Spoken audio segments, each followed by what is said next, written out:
Oh, yeah. Oh, yeah. It's time, baby. What is going on? Yeah, I'm talking to you, all you sexy, good looking, beautiful, movie loving badasses. That's right. It's your boy Preston, PhatSamuraiGuy, hanging out with all of you legends. That's right. Another live Q&A. We're going to hang out together, talk movies and pop culture. And I got a plethora of Blu-ray reviews and all kinds of fun stuff. But let me see who is in the Heezy. What do we got here? The legends have arrived. There we go. Tyler in the house. What's going on? Certified channel badass member. What's up? Movie Dojo Armory. PhatSamuraiGuy. How dare you interrupt the football game? Just kidding. Oh my goodness. Well, it's good to see you here, man. I understand if you got to go. I get it. And again, I apologize for the delay, the 15-minute delay. There were some things I had to handle. It was, you know how it is. Red Eclipse, what's going on? Brandon throwing it up. Yeah. And of course, the queen herself, Heather. What's going on? Yeah. There we go. What morning? Top of the morning to you, my friend. Yeah, Jet Tiger has returned. What's going on, Jet? I love that name. I'm sorry. Will you ever forgive me? Oh my goodness. Saverio, Hoot Hoot, Mother Truckers. I just not catch it. Oh my goodness. Already you guys got me busting up. Oh shit. The sumo, that be sexy. What's going on, brother?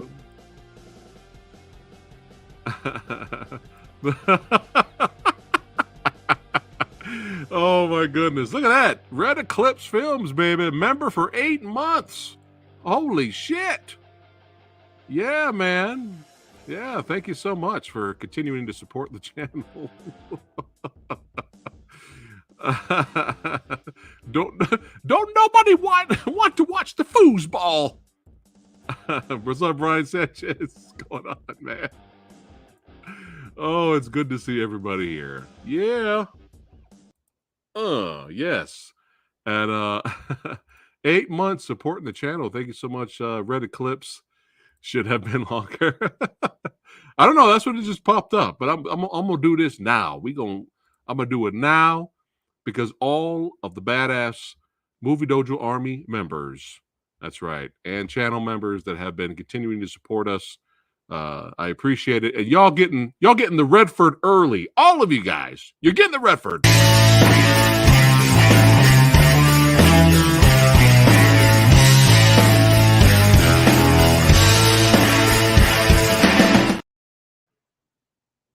Yes. Yes, I bow to thee. Yes. You're getting it early, man. Getting it early. Well, it's good to see everybody here today. And like I said, I got a lot of Blu-ray and 4K reviews to do.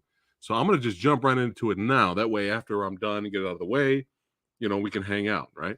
So let me go ahead and jump into this.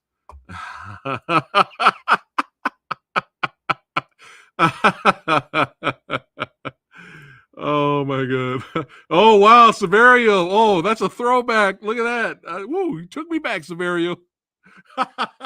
Are you ready for some football? Oh my god, Mystery Science Theater reference.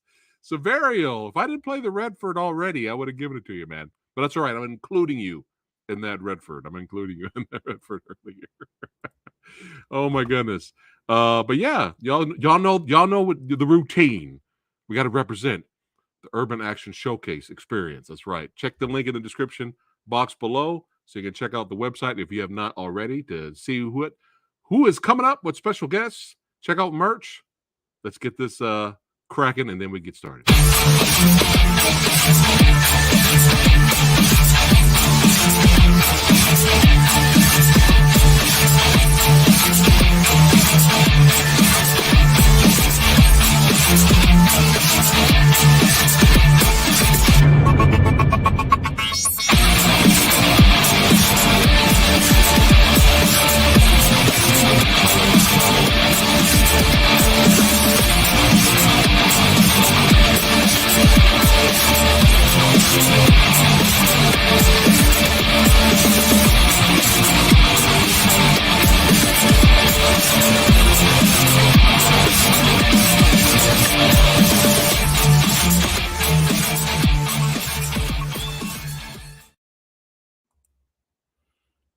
Oh yeah.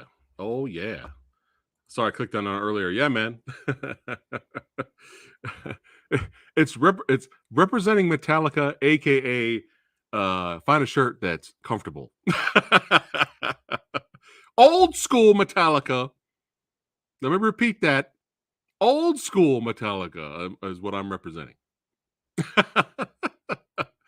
Oh my goodness. But yeah, I have so much. So let's go ahead and get it started. Big, huge shout out to MVD Entertainment Group for continuing to support the channel and sending Samurai Guy these screeners of Blu-rays and 4Ks now, which is like blowing my mind, to review for you guys, to keep you guys in the loop, keep you guys in the know. And don't forget, every single movie title I review and talk about, links are in the description box below. If you wanted to go click on it, go straight to it to purchase, or just to take a look at it up front yourselves. All right. So let's get that out of the way there. Oh my goodness. Let's keep it going. That jacket is beautiful. You're talking about the Bruce Lee jacket? Oh, I know, right? All right. So here we're going to get the big one out of the way first. So, it's funny how life happens, right? You get the good parts of life, you got the bad parts of life, you got your ups and downs, right? And then once in a while, something you never thought would happen happens, and it's kind of surreal. Like for other people that have been doing this for years and been a part of these projects for years, for them it's just it's Tuesday, right? But for me, it's kind of a big deal for me because I just didn't really see it coming. This year I had the honor of meeting Ronnie Yu, one of my favorite directors, one of the most underrated directors out there. And I didn't think that was going to happen. I mean, just because Samurai Guy sends an email doesn't necessarily mean that the guest I'm trying to get here on the show to talk to, sees it, gets a chance to see it, or is available to show up because they're busy, or they're just not interested. And Ronnie Yu said yes, and he showed up here on the channel. I got a chance to interview him, and it blew my mind. But that was already enough. Like that's already like really huge that I got a chance to meet the man, the myth, and the legend. And then another thing happened later this year, a cult classic in martial arts, Western, Eastern, what Frank Jang likes to call, what did he call it on the commentary? He called it chow mein Western instead of spaghetti Western. It's the chow mein Western. His words, not mine, but I kind of like it. It makes me laugh. And an old cult classic, The Postman Fights Back, gets a Blu-ray release, gets remastered. I mean, it's extremely rare that this movie even came out on DVD. I had the UK Hong Kong Legends DVD of this film. That's very hard to find because that company's not around anymore. But you didn't really see it on Blu-ray anywhere else or on DVD anywhere else. It was kind of a hard to find movie. And then out of nowhere, 88 Films just blessed us with this beauty right here. Look at this. Look at that beautiful artwork. The Postman Fights Back, baby. Oh, yeah. And again, meeting Ronnie Yu, interviewing him here on the channel, despite the technical difficulties I was having that day. That's what happens, man. You just got to keep it moving, is what Frank Jang says all the time, my buddy. But then this comes out. Beautiful Blu-ray picture. And then all of a sudden on the special features, a slip, tiny little section of our big long epic interview, me and Frank Jang when we interviewed Ronnie, they put that on here as special features. So you see your boy. That's right, your boy that you love to hang out with, and we built this community here on the channel.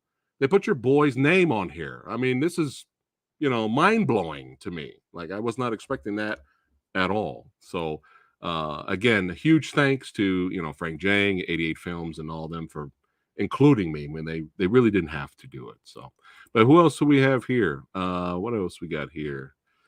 I need a Jack Burton toy like you with that. I know. I got just so many figs. I got stuff in the garage. I would love to show you later, maybe in the future. Yes, it's a good time to be a Phat Samurai Guy. Life finds a way. But yeah, it was very, very humbling, and it's an honor to be a part of something. But you guys make it happen too. You guys showing up, hanging out, supporting the channel. That keeps your brother going. You know what I mean? So we all it's a shared success. We all made this happen in a way. So oh my goodness. Thank you, Steve. I appreciate that. Oh, well, thank you, Todd. I appreciate that. And big shout out to Will from Hong Kong Cinema Appreciation Society, which is a YouTube channel. You guys got to go there, subscribe, tell him Phat Samurai Guy sent you. But his review was great on this Blu-ray. And he gave me a shout out, which was very nice. And so many others have given your boy shout outs. It's very nice. So they do. Oh, my goodness. Well, we're just there as extras having fun. But yeah, now let's get into the film. The Postman Fights Back. And I don't know if I said strikes back earlier, but I do that sometimes. But if I said strikes back earlier, I apologize. But yeah, let's get it.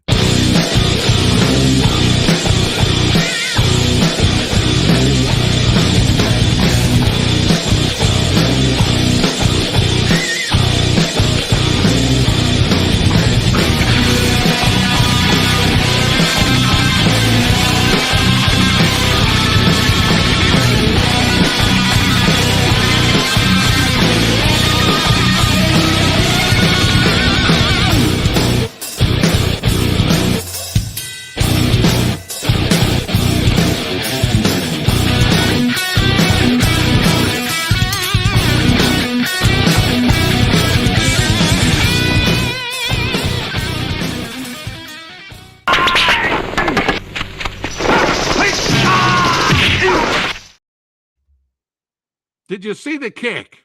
Did you see the impact? Did you see the kick, baby? That's right. That's right. We're in crazy town. We're in bonkers action fest craziness right here. This movie has gotten everything. I mean, it definitely has that Western Eastern feel to it, but it's got a little bit of everything. And Ronnie Yu was very creative and creating these, Yuan Wuping's team was there as well, but he came up with the idea of, the fight on the ice, the hockey fight in a way, hockey fight with spears.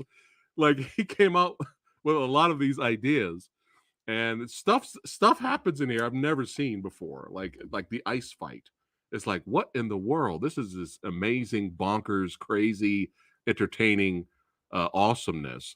But let me go ahead and bring up. Oh, we got two Severios here. There you go. What's up, man? Good to see you. Let me try to bring up. There we go. That way you guys can see it with me. And a lot of these titles tonight, Amazon has on sale, man. That's right. So this just came out September 12th. Let me go ahead and bring it up. Make sure you guys can see me. There we go. Hold on. Boop. There we go. There we go. Yeah, this just came out. Hockey fights with spears. I'm sold. Yes. Yes. You guys have to see and buy this movie. But I do not get paid. I do not get any residuals. But you guys need to support it because we need more.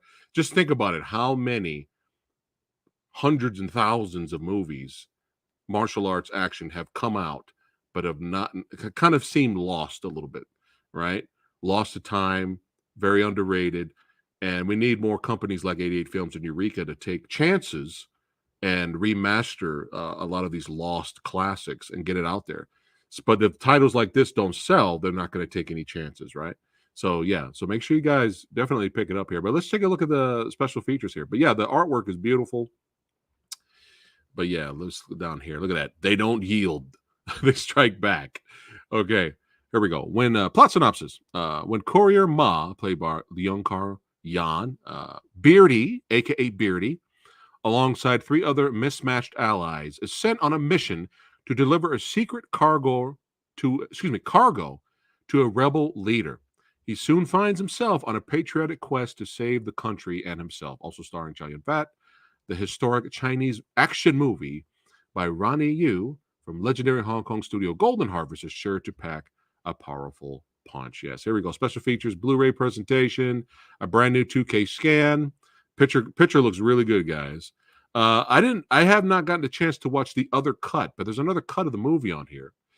So it contains both the Hong Kong and export cuts, Cantonese mono with English subtitles, English 5.1 DTS, English mono and alternate score, audio commentary with Frank Zhang and Ronnie Yu. This here is kind of like even more worth the price of admission. And I'll mention a little bit about it when we're done here.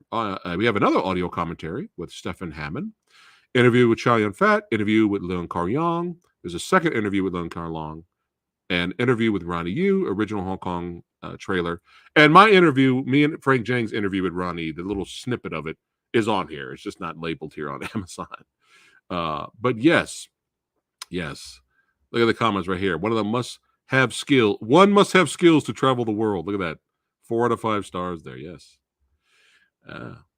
So yeah, links in the description if you guys are interested to check out The Postman Fights Back. Yes. So here we go. We'll get into it a little bit here. So the commentary was really good. And anybody interested in film, buy this movie and listen to this commentary. Whether you just want to be you're an indie filmmaker already, you want to learn, you want to hear this commentary, because Ronnie Yu, this is like his 3rd film. So Ronnie Yu does not remember this movie fondly, but there's a light at the end of the tunnel here. So I'm going to show you the back there. There you go. Special features on the back. You see my name there. But here, get the slipcase hardcover there. We have reversible artwork. You guys love, I love the reversible artwork. Look at that. That's right. We got ninjas. And a beautiful poster on the inside comes with it. Let's see if this is sometimes these are double. Oh yeah, look at that. So we got the OG. Look at that, man. That's what I'm fucking talking about. You got the OG artwork, and you got the brand new artwork, which I really love as well. Yeah, look at that. So that comes with the Blu-ray, yes. So yeah, rewatching this film, really, really enjoyed it. I've always enjoyed this movie, but the interesting thing is Ronnie Yu loves Westerns. And he mentioned that when I interviewed him. Me and Frank interviewed him. And the goal was he wanted to make his own version of the Wild Bunch. Dark, gritty, no really likable characters. They're kind of outlaws, but then you end up liking them later. Dark, violent, gritty. And Golden Harvest was like, nope, like no. So his first draft got tossed out.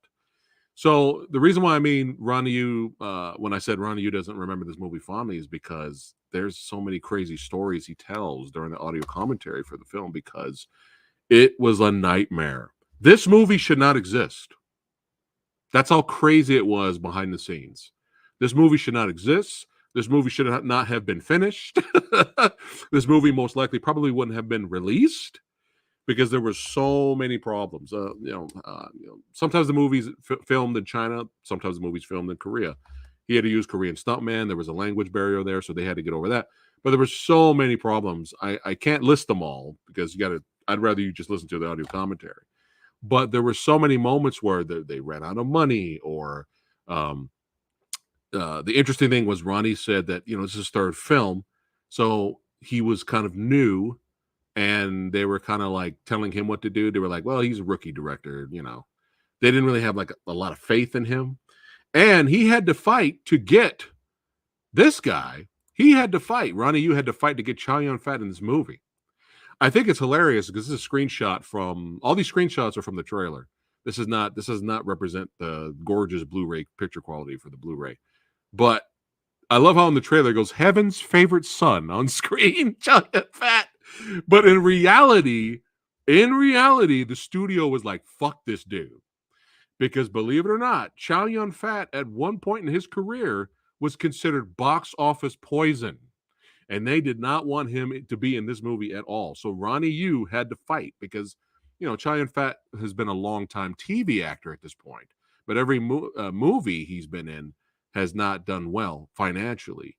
And so they were like, "You want that? No, no. You want that guy to be it? No." So Ronnie really had to fight to get him in the movie. But I love how they're being nice, but in reality, they were like, "No, we don't need this guy." And the funny thing is, even back then, when he's so young, even back then when he's considered box office poison, he still has more charisma than anybody else in the movie, which is hilarious. That they just didn't have any faith in this guy. They didn't really have any faith in Ronnie, which changes later. But there was so many problems, man. One of the lead actresses that was supposed to be in the film injured her leg. Whoop! We had to get rid of her character. So there were so many problems, and I'm not doing it justice. But it's just a lot of crazy stories. A lot of crazy stories.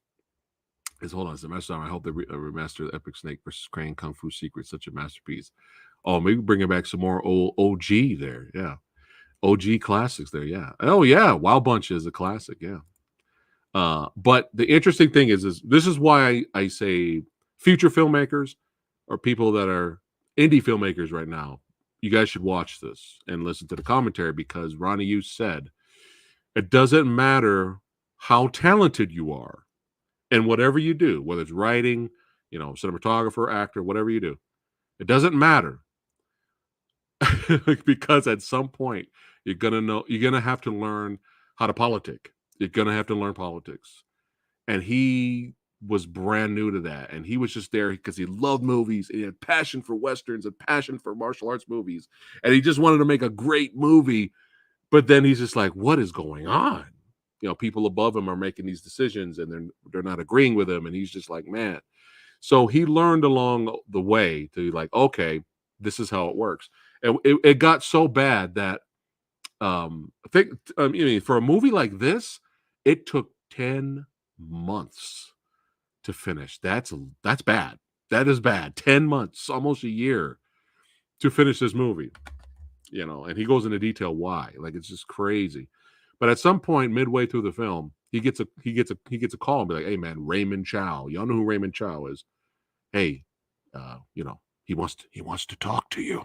And Ronnie Yu is like, "All right, I'm fired. I know. I'm fired. I'm going up here. I know I'm fired." He goes up to meet Raymond Chow. And Raymond Chow basically says, "Hey, I like what you're doing.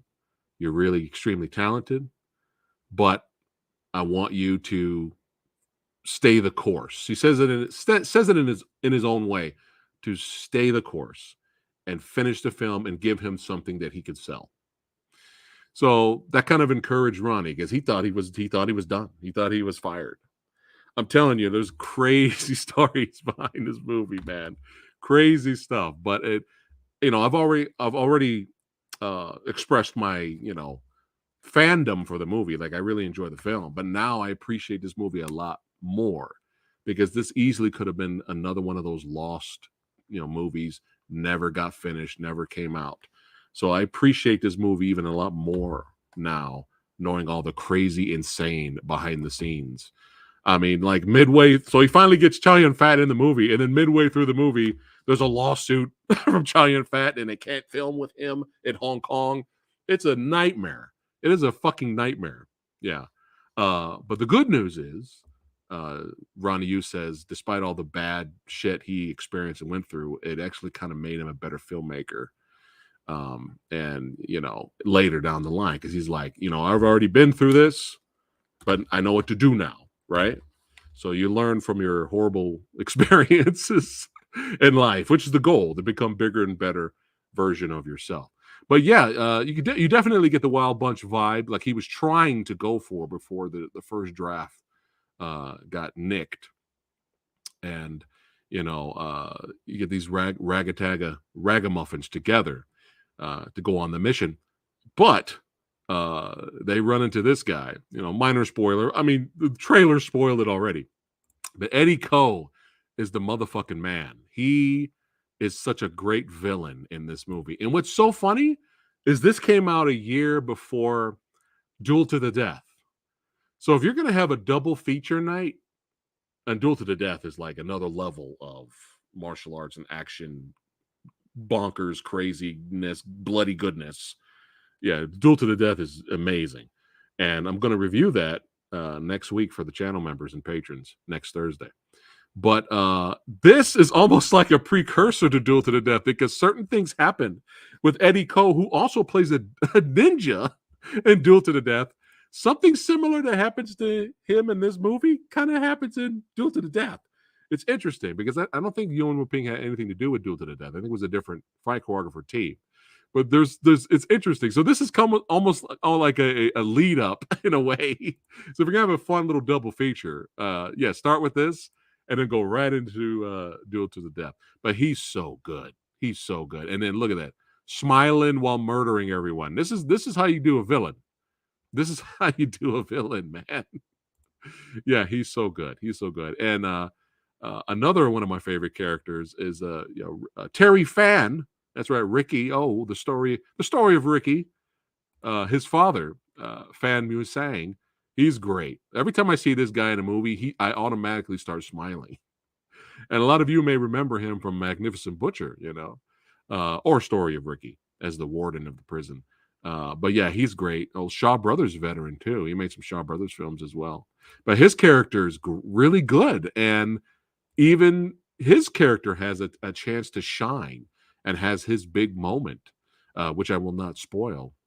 But yeah, gunfire, martial arts fights, crazy stunts, people on fire. I mean, all kinds of fun action set pieces are in this one, especially this one right here, which is hilarious but genius at the same time, and it's a lot of fun to watch. So these ninja assassins come across Chow Yun Fat, and they use the secret legendary ninjutsu style of backpacking. Yeah, it's so creative how they do it, but the guy just kind of hides behind the other guy backpacking, and they strike at the same time, or one ducks and he like punch the other guy, comes from behind, punches Chow Yun Fat. It is bonkers, but oh my goodness, it's so entertaining. But yeah, a backpacking ninjutsu style we got going on right here. And for all you superhero movie fans and comic book fans out there, Ronnie Yu never really had a lot of experience filming action sequences and stuff like that. So this was kind of like his first like big action movie in a way. So he relied on, because he's a big comic book fan, Spider-Man, Batman, all that stuff. And he relied on how he looked at comic books, how people would punch each other, how they would look in a panel, right? You show Spider-Man punch another guy. You see, in a way, it's almost like a camera angle, right? And he kind of remembered that. He was like, all right, let me try to put them in a shot so where the camera picks up all the action. And I thought that was very interesting. And you see all the actions filmed very well. All the fights are filmed well. There's no complaints with me in terms of the fights. But this is the one. And Ronnie Yu said himself, looks like me on a Friday night. That was the first thing I thought about too, was crippled masters, but without the crippled. Oh my goodness. Oh my goodness, you guys are having me laugh already. But this scene here, the ice hockey with Spears fight, Ronnie Yu was so happy that they filmed this first, because the way things were going, there was most likely, because of budget and time and all this shit, most likely that fight sequence or action sequence would have been just removed. But luckily they filmed it first, so they got it on film, right? But this is just straight up bonkers, and I don't think I've seen anything like this in any other movie. And don't you guys say Batman and Robin? Don't say Batman and Robin. God damn it! But in terms of this quality, yeah, dudes show up with ice skates wrapped around their boots and come up with spears, and they're stabbing motherfuckers. People are blowing up with dynamite. We got martial arts. Yeah, and Ronnie goes into painstakingly detail of how they had to pull this off. But yeah, I don't think I've seen this in any other movie. I don't think I've seen anything like that. Oh my goodness. Oh man. Hold on. Here come the puns. Oh my goodness. And of course, we got to have a great one-on-one finale duel at the end, man. Yeah, yeah. Beardy throwing down. And I've always been a big fan of Leon Karyong, but I mean, let's be honest here. Chow Yun Fat, excuse me, his charisma just like obliterated everyone in like this whole movie. So it's not Leon Karyong's fault. That's the character he was given, this postman who's kind of just trying to do his job, really, not really get involved in anything political. He's just trying to do his job. And Chow Yun Fat's the Mr. Charisma, right? Even Terry Fan's, dad is pretty more charismatic than Leon Karyong is. But we all know Beardy's the motherfucking man. He played an amazing villain at the end of Odd Couple. He's awesome in Knockabout. He is amazing in The Victim and Warriors 2. If you know, you know. And all us hardcore martial arts kung fu fans, we know Beardy's the fucking man. It's just in this movie, he's good. He's definitely good. And this fight at the end is great. It's just character-wise, other people kind of outshine him. But yeah, ninjas! That's right. Finale throwdown. Really entertaining, really creative. Motherfucker 80 Co's blowing fire out of his... he got fire coming out. It is so creative and just so much fun to watch. So, again, highly recommend. Postman Fights Back. I'm stunned I didn't say strikes all night. But yeah, if you guys are interested, check out the link in the description box below. All right, let's keep it rocking and keep it moving here. So I got some screeners here. The Last House on the Left. So we have the 4K screener and the Blu-ray screener. Thanks again for MVD for sending that to me. Hold on, let me get rid of this. I have so many tabs open right now. Hold on. So let me bring this up so you guys could see the next movie here we got going on. All right, boom. Yeah. There we go. All right. So right now it's on sale for $34.98. And this is the 2009. This is the remake of the original Wes Craven classic.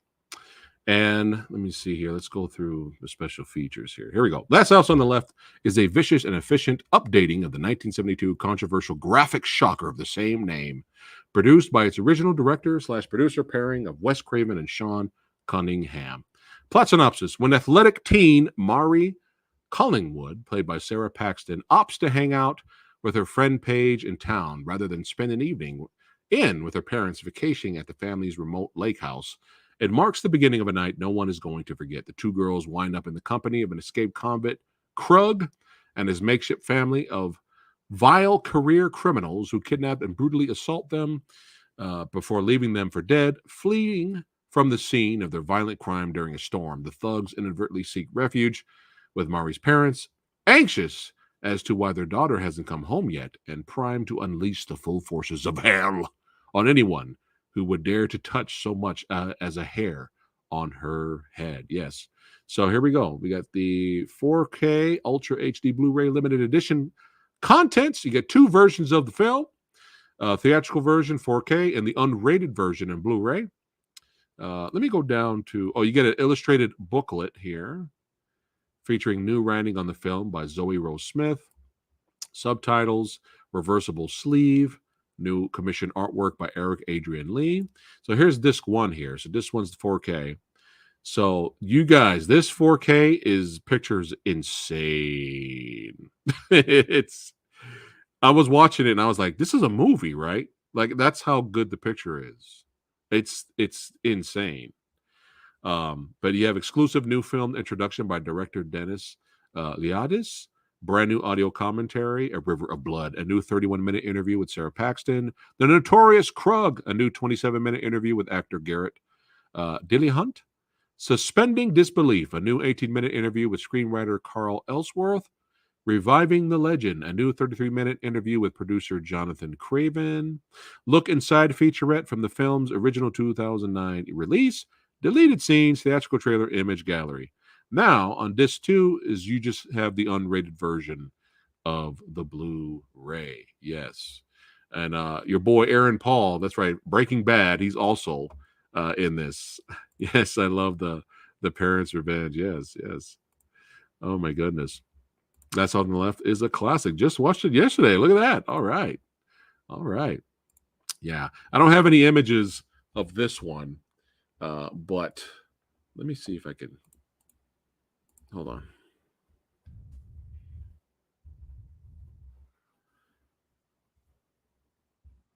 See if I can bring up this here. Come on. This is also out right now too. September 12th just came out. That's very odd how the Blu-ray picture has a higher rating than the 4K. That's weird.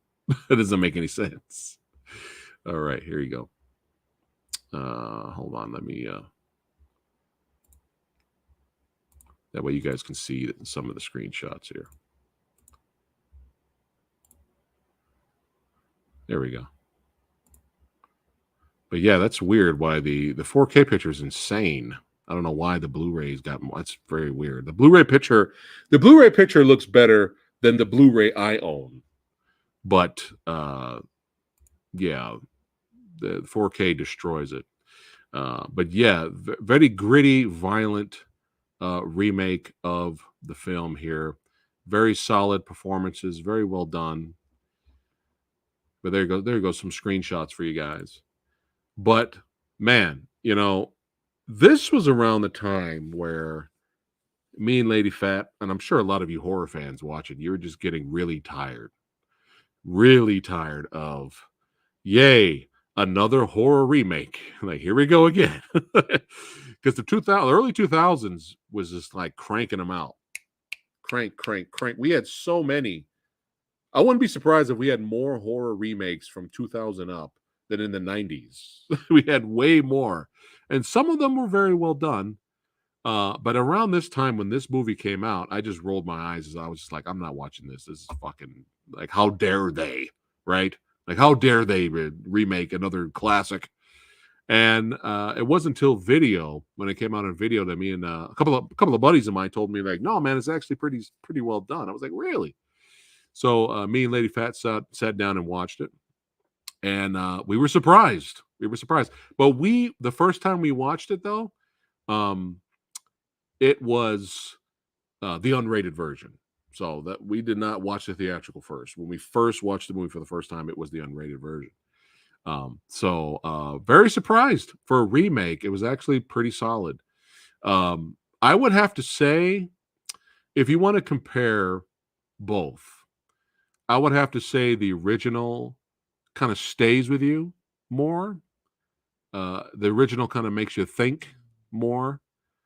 There's images and scenes in the original that you won't forget, and I'm sure the biting of the dick scene in the original, which I kind of missed in the remake. Yeah. Hold on a second. Let me make sure. Did I go through all the special features? Yeah, I went through all that. But yeah, the original in comparison, it's a little bit more grittier. and it stays with you. This version is a crowd pleaser. This is a crowd pleaser. I would have to say the end finale violent kills in the unrated version um, are better. They're more satisfying kills than the original. The original's well done for its time, and I still like it a lot. But in terms of like crowd pleasing kills, where the crowd may cheer because these guys are fucking terrible, and you want them to die for what they've done in the movie, and maybe I Spit on Your Grave is a little similar. I would say Spit on Your Grave, again, the original. It's gonna stay with you. You're gonna think about it. You may have to take a shower after watching I Spit on Your Grave, and there's memorable moments again involving a dick getting fucked up, which is one of my favorite scenes in horror movie history.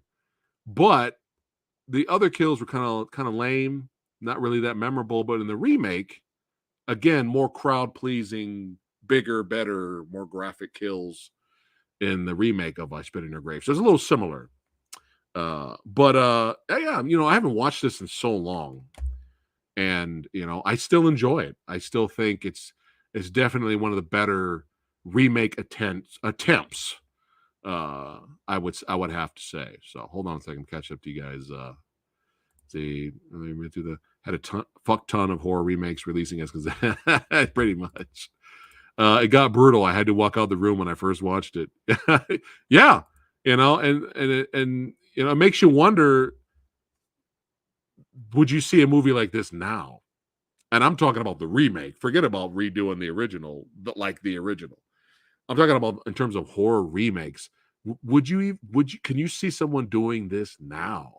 Which is kind of sad because I would have to say no in terms of mainstream theatrical release. Yeah, that's kind of sad. But yeah, I still enjoy this. I still recommend it. And the 4K picture is insane.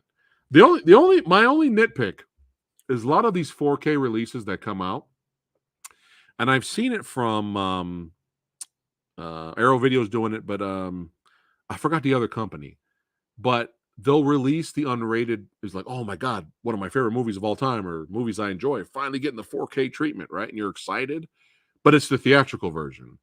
I wish they would remaster, in 4K, the unrated or extended version. I don't know if that's something difficult to do, but I would like to see more of that. But I'm sure, this is still a must-buy purchase for fans of the remake. Yeah. Hold on a second.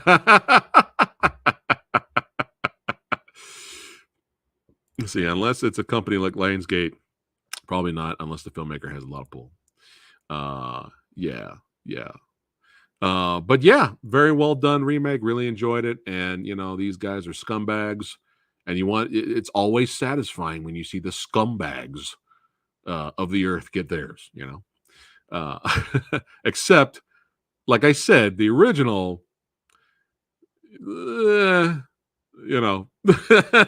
There's like I said, this is a crowd pleaser. I can't say the original is a crowd pleaser, especially when it comes to the daughter. But hey, that's why you have the option to watch both nowadays, right? But yeah, I recommend it for sure. It's definitely well done. Aaron Paul was overacting in a good way. But yeah, very good. And dumb teenagers, they're gonna make dumb decisions. It's the way of the world. Shout out to all the smart teenagers. If somebody says, teenagers, I hope you're listening. If somebody says, "Hey, I got something back in my place / house," or I got something back at my apartment, you got to check it out. I'm telling you, I got the stuff. All right, I got the brand new PS5 there. The brand new game just came out, Starfield or whatever the fuck. I got it there. All right, come on over. Let's play. All right, don't go. Common sense. Common sense. Someone invites you. They're a complete stranger, and they invite you to their place to show you something. But in the words of Frank Jang, he says, if people didn't make dumb decisions, we wouldn't have any movies. That's Frank Jang's words. Yes, yes.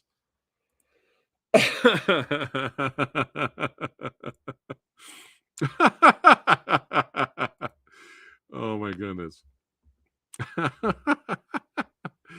All right. But yeah, 4K. Yeah, 4K picture is great. So let's go. Free beer and pizza. Come on. Come on, you don't know me. Come on, just be careful out there, younglings. Be careful.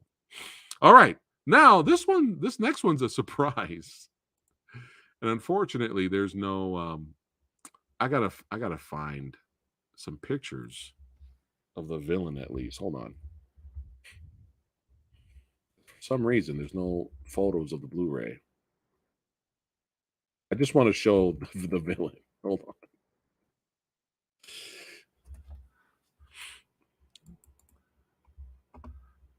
All right, let me try to find a picture of him. Here we go. Okay. This will work. This will be good enough. Oh my goodness. All right, so the next movie up is sorry. Instinct to Kill. Instinct to Kill. The movie I had no idea existed. I had no idea that that's right. Drive, not Ryan Gosling's Drive, but Kadeem Hardison's and Mark Dacascos' Drive. I did not know they made another movie together. So when I saw this, I was like, what is this? Like, what I gotta check this out. And you know, it's movies like this, you take a risk, right?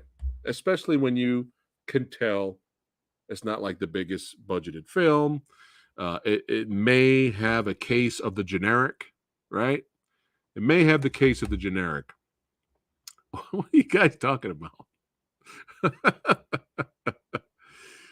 You know, and that's the risk you take, right? When you have straight to video movies or straight to streaming, and sometimes they're amazing, right? And sometimes, you know, they're pretty generic, forgettable, or just trash, right? Hold on, I'm trying to find the photo there of the guy. Here we go. I'm just uploading right now. Oh, God damn it. Hold on.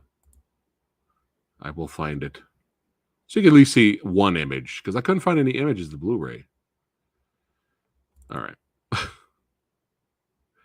So I'm going to bring up now the next movie here. Let's see here. Where are you? All right, already did that. All right, here we go.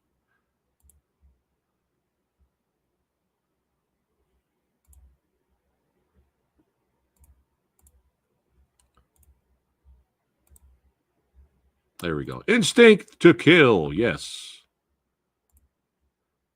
Now, I was smart. I was a smart man. And I said, I should not go into this expecting another Drive. Because Drive is an action martial arts comedy. And Drive, in terms of the fight scenes and action sequences, is absolutely phenomenal. And I have a whole other story on Drive. I did a review on Drive way back in the day. But that, I was smart to not expect that. You know, different filmmakers, different everything, right? So here we go. Let's get into Instinct to Kill, on sale for $17.99. Let me go down here. Here we go. From executive producer Mark L. Lester. That's right. That's right. From the class of 1984 and Commando. When Tess Beckett testifies against her cop-turned-serial killer husband, Jim, played by Tim Abel from Sons of Anarchy, he is sent to prison for life. Jim plots violent revenge and breaks out of prison to make Tess pay for her betrayal, with Detective Difford, played by Kadeem Hardison, on his trail. When Tess learns of the escape, she knows that the only way for her to survive is to learn how to protect herself. So she turns to former cop and self-defense trainer J.T. Dillon, played by Mark Dacascos, baby. Will Tess and J.T. Oh, excuse me. Will Tess and JT be ready for a final showdown with the deadly Jim? Based on the novel Hubbin, The Perfect Hubbin, this action thriller from executive producer Mark O. Lester marks the reteaming of Dacascos and Hardison from their fan favorite cult classic action comedy Drive. All right. Special features brand new HD scan and color correction from the original 35 millimeter camera negative. 2023 audio commentary with Tim Abel and David the Demon DeFalco, and new interview with star Tim Abel. Yes. So what I feared with this movie was it's got the tad of the generics.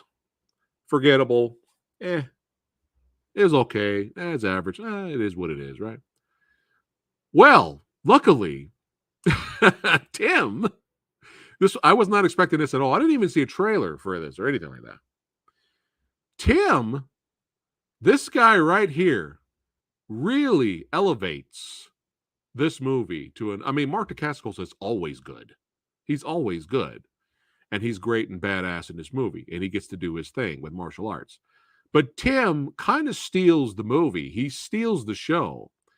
This dude is definitely one of the most entertaining villains I've seen in a while. And I was not expecting that. So he really elevates this movie. And Kadeem Hardison's good too. He's good in the film. He doesn't have like a gigantic role, but he's in the movie. He's good. Everyone's good in the film. But this guy right here, at times, he was reminding me of a chiseled face, handsome, ripped, athletic, martial arts, military background, detective background, Dennis Reynolds. Dennis Reynolds. Yes, especially when he would talk really slowly and have this kind of psychotic look. Dennis Reynolds, the character from It's Always Sunny in Philadelphia.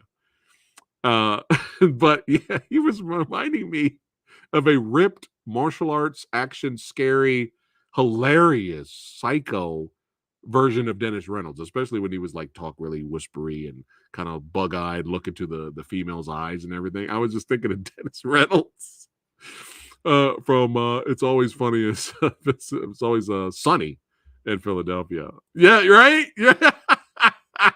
But when you hear him talk too, sometimes it sounds like Dennis Reynolds. But no, this guy, we have scenes where, and the thing is I thought Mark Dacascos was going to own this dude. And there's a few moments of martial arts scenes in here that was actually solid. I was surprised. They had a fight on a rooftop at some point in the movie. And for some strange reason, Mark Dacascos' character picks up a pipe and he starts swinging the pipe at the other guy. And I don't know why Mark Dacascos was stunt doubled to swing a pipe, because you can clearly see that's not Mark Dacascos doing this. So it's weird. It's very strange.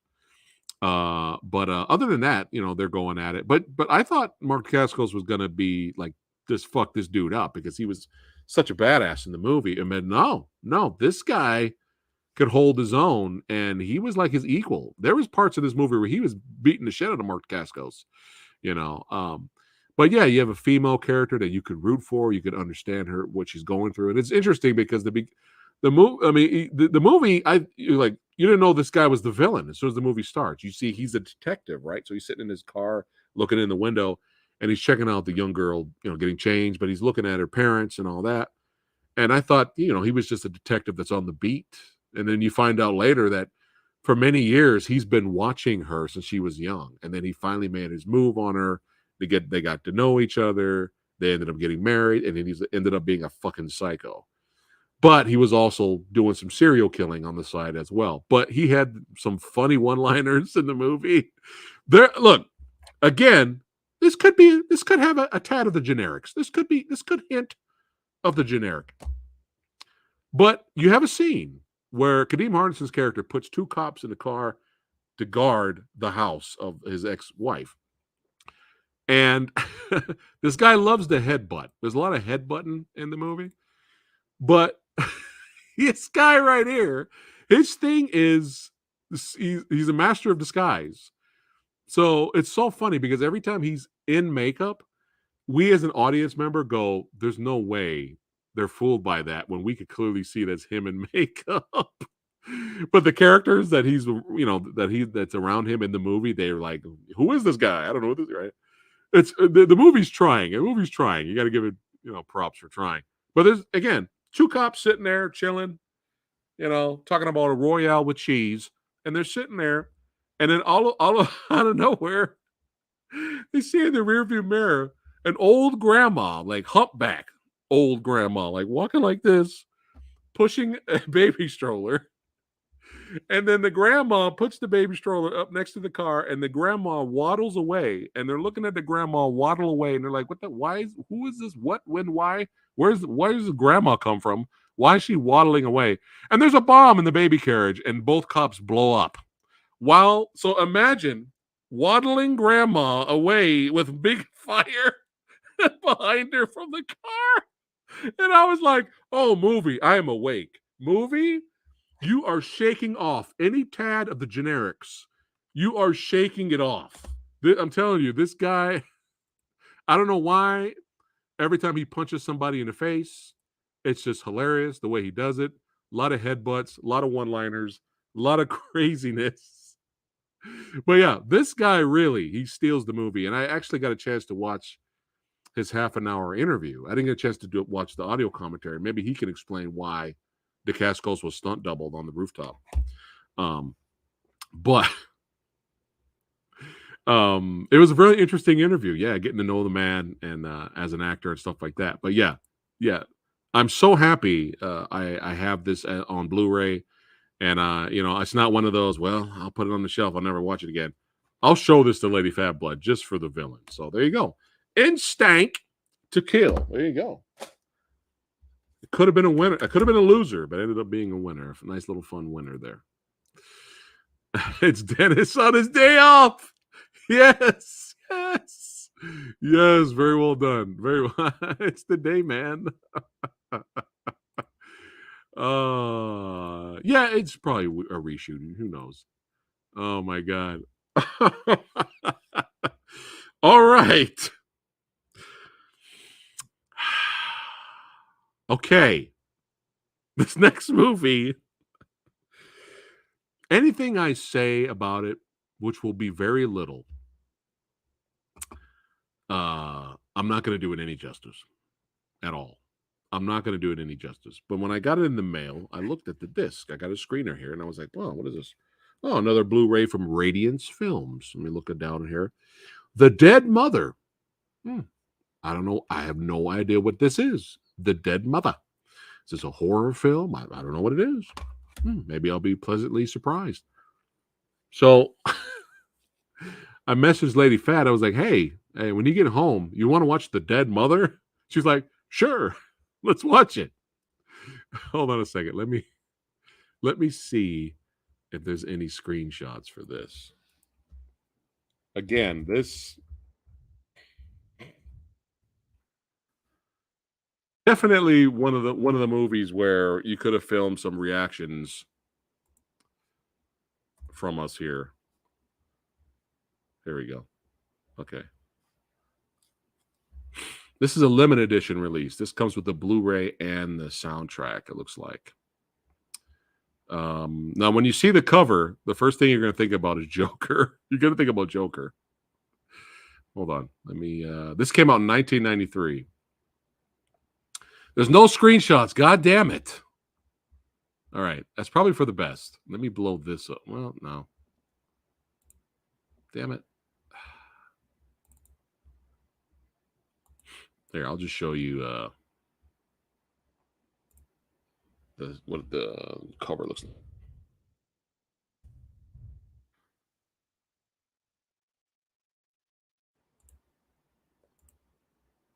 I'll just do it like this. I'll just bring it up on Amazon. All right, here we go. Thoughts on the Frasier reboot, anyone? I just saw your comment there. Lady Fat is scared. Lady Fat is concerned. Because she's a big fan of the show. She's concerned. She's just like, So we'll have to see. We'll have to wait and see on that one. All right, here we go. The dead mother. Boom. That way you guys can see it with me. But yeah, the first thing you think about is you're gonna think of the Joker. But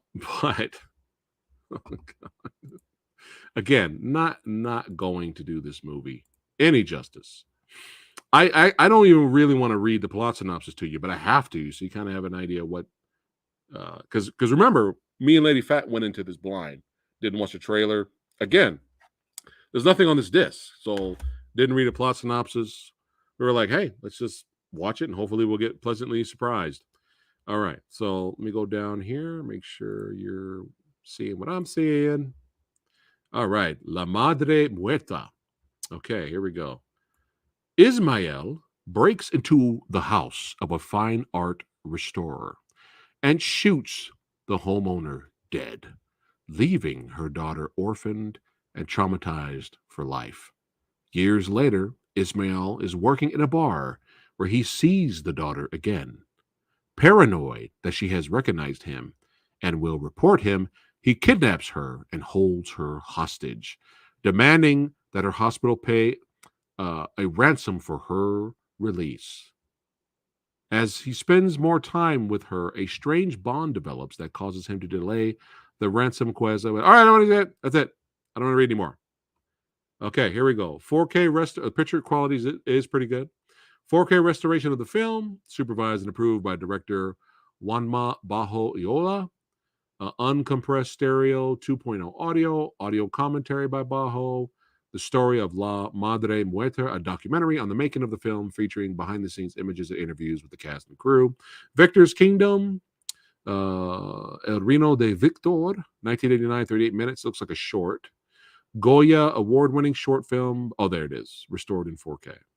Gallery of behind-the-scenes and promotional imagery. You get the trailer. You get a reversible sleeve featuring original and newly commissioned artwork by Time Tomorrow. Limited edition booklet featuring new writing on the film by Xavier Aldana Reyes, author of Spanish Gothic, National Identity, Collaboration, and Cultural Adaptation, and newly translated archival writing by Juanma Bajo Uela, co-writer Eduardo Bajo Uela. I'm botching all these names, and appreciation by Nacho Vigalan. Limited edition soundtrack CD featuring Bingen Mendizbal's sumptuous score. The music is very good, by the way. Limited edition. That's why it's a little pricey. Only 3,000 copies. Presented in full-height Scavano packaging with removable OBI strip, leaving packaging free of markings. I'd probably botch that. All right. That's all you get. That's it. Because we watched this movie, and again, you could have recorded us in terms of reactions, because there's so many moments of this film where we were like, okay, what the fuck is happening? Then that merges into, okay, where are we going? Then mergers again into, holy shit. Then merges into, that was fucking hilarious. Then merges into shock. All I'm gonna Sumo's talking shit. All I have to say, oh my god. Again, he kidnaps this girl. I mean, he kind of overreacted, in my opinion. He's in the house in the beginning of the movie with the shotgun, looking at the paintings and looking at stuff to steal. And this lady comes out, and she's like, nice. She's like, there's really nothing here to steal, but maybe there's something else. He just turns and shoots her with the shotgun twice. I was like, it's kind of overreacted there. Then he goes in the kitchen, he starts eating food. Then her daughter shows up ready to fight. The daughter's like, wants to hit him. She's a little girl. She wants to hit him. And for some reason, he doesn't pull the trigger and he leaves. And then, like I read in the plot synopsis, a lot of time goes by, and many years go by, and he knows where she is, and she's at this hospital because she has a condition, and he's just obsessed with her. He just watches her every day, and then he finally makes the decision to kidnap her for ransom. But there's a lot more to this movie than what I just said, and I don't want to say any more because it's one of the most bonkers, batshit, ridiculously entertaining movies I've seen in a long time. And me and Lady Phat were so happy we watched this. There's all I will say. This is the only spoiler you're gonna get, minor, is that there is a Fato and Banderas. What are you guys doing down in the comments? That fat Latino guy. All right. All I say, like, there were moments where we were like, duh! That's how we were reacting watching this. We were like, what? What? Then there are moments where I would grab Lady Phat's arm, and I'm like, this movie's fucking trolling us. I'm like, this movie is trolling us. The director's fucking with us. Right? Right? And she's like, I guess. I was like, dude, fuck this guy. This guy. So many emotions. All I will say is this. There goes. It sounds like my kind of movie, Egg says. All I will say is this. This is the only minor spoiler I'll give you. And there's some moments in there is like, well, that's creepy. That's fucking really? Nah, we're doing that? Oh, well, fuck you, man. We're all up and down this whole movie.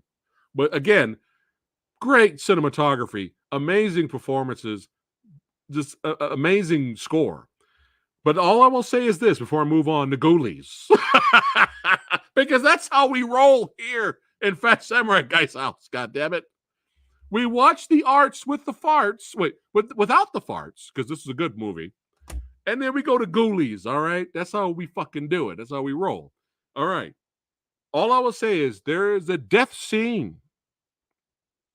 Before the death scene happens, we were laughing hysterically. And we were like, wow, this movie's fucking trolling us. Then the death actually happens. And our jaws dropped. And then I stood up and applauded. I stood up and applauded and cheered. That's all you're getting. And when you see the movie, you're going to know exactly what scene I'm talking about. But I stood up. I stood up and applauded. I was like, yes, yes, thank you, movie. Thank you, movie. This is so bizarre. It's so bizarre, but so well done. Yeah, so I recommend The Dead Mother for sure. It's all drama. It's all suspense. Okay? So all right, now to some high caliber, all right, Citizen Kane type of level of content movies to talk about right now. Ghoulies, baby, what? Look at that little ghoulie there. I'm going to tell you something. I think every single one of these ghoulies are adorable. I want a ghoulie. Yeah, you know what? I might change Gizmo's name to one of the ghoulies. He is a ghoulie. But all the ghoulies are adorable. I love the little puppet effects. I love the creature effects. I just had so much fun because it's been so long. I mean, it feels like 5 billion years the last time I watched Ghoulies and Ghoulies 2, Electric Boogaloo. And when I rewatched these with Lady Phat, I felt like I was watching them for the first time because it's been so long. And again, big shout out to MVD for sending your boy 4Ks. And the picture quality on here is great. It is legit. So let's get into some Ghoulies action here. Oh, the dead mother. That was fun. I love when movies put you on an emotional roller coaster and then just you got to do that by the end. That's what it's all about. There we go. Let me bring it up because let's see. They got to have some. This is also out right now. Look at that. Great reviews all around in terms of picture quality. But I've actually seen the movie. The 4K picture is insane. It's insane. All right, let me bring up some screenshots here. Here we go. All right, so let's get rid of the dead mother. And let's bring up Ghoulies in 4K, baby. Oh, Ghoulies. So this is a 2-disc edition. So this comes with the Blu-ray as well.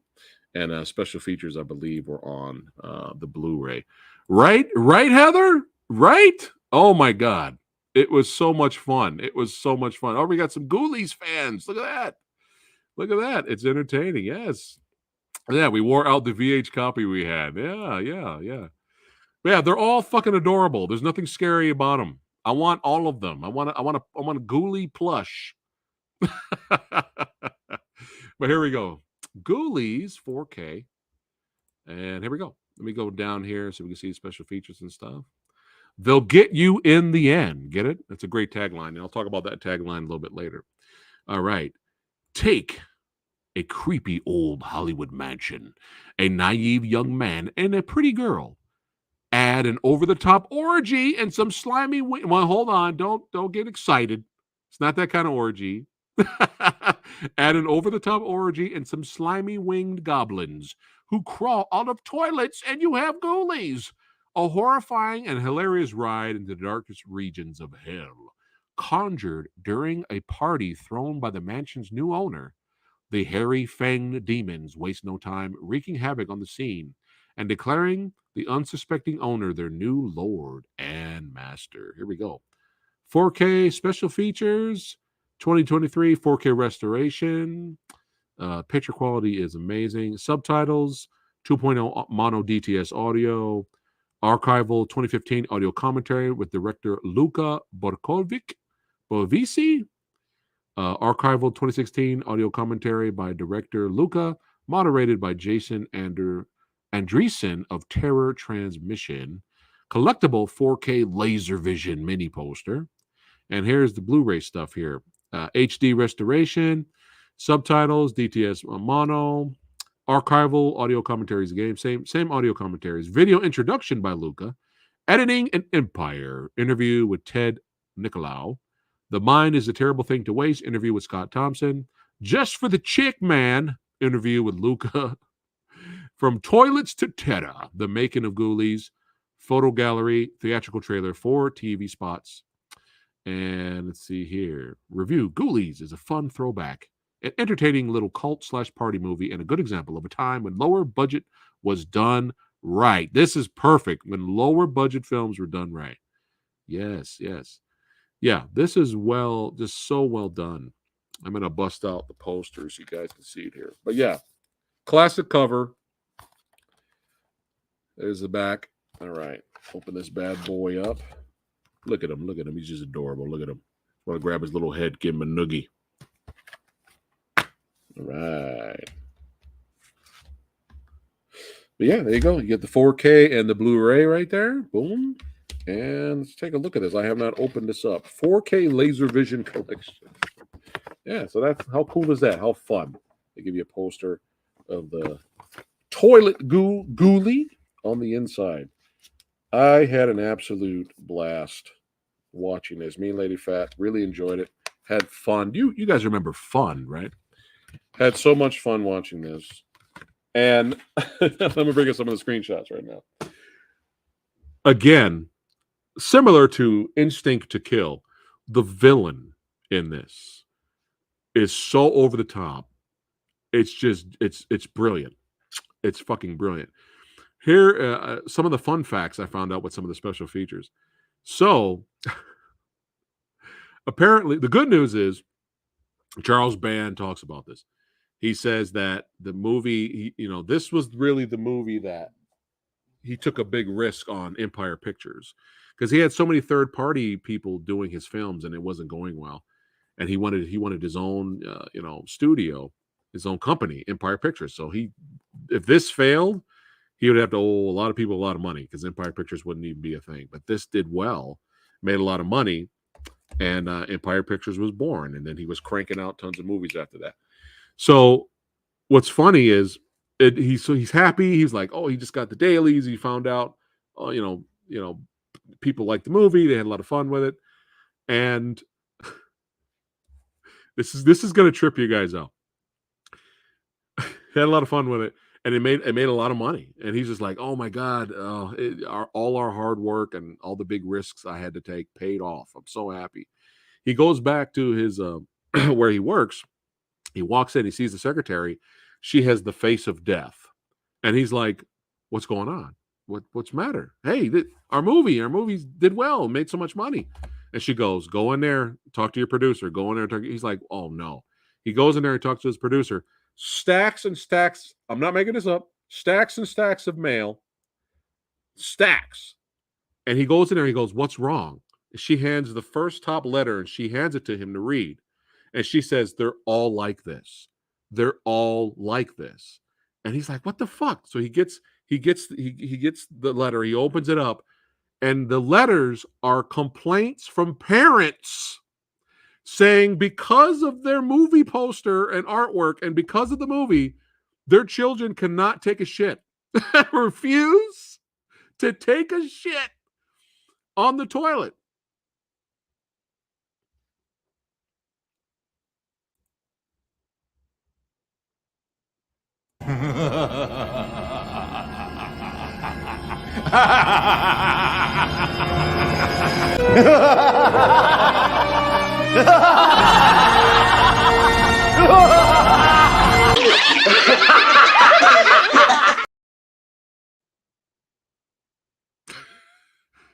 Yeah. Instead of the parent parenting and taking care of their own damn kids, parents took the time out of their day and they got a piece of paper and they got a pen and they wrote out, they decided to write a letter, an angry, pissed off letter. How could you make this movie? How could you make posters like that? My child refuses to take a shit in the toilet now. Man, I'm gonna lick that, put a stamp on him, and say I'm gonna show him.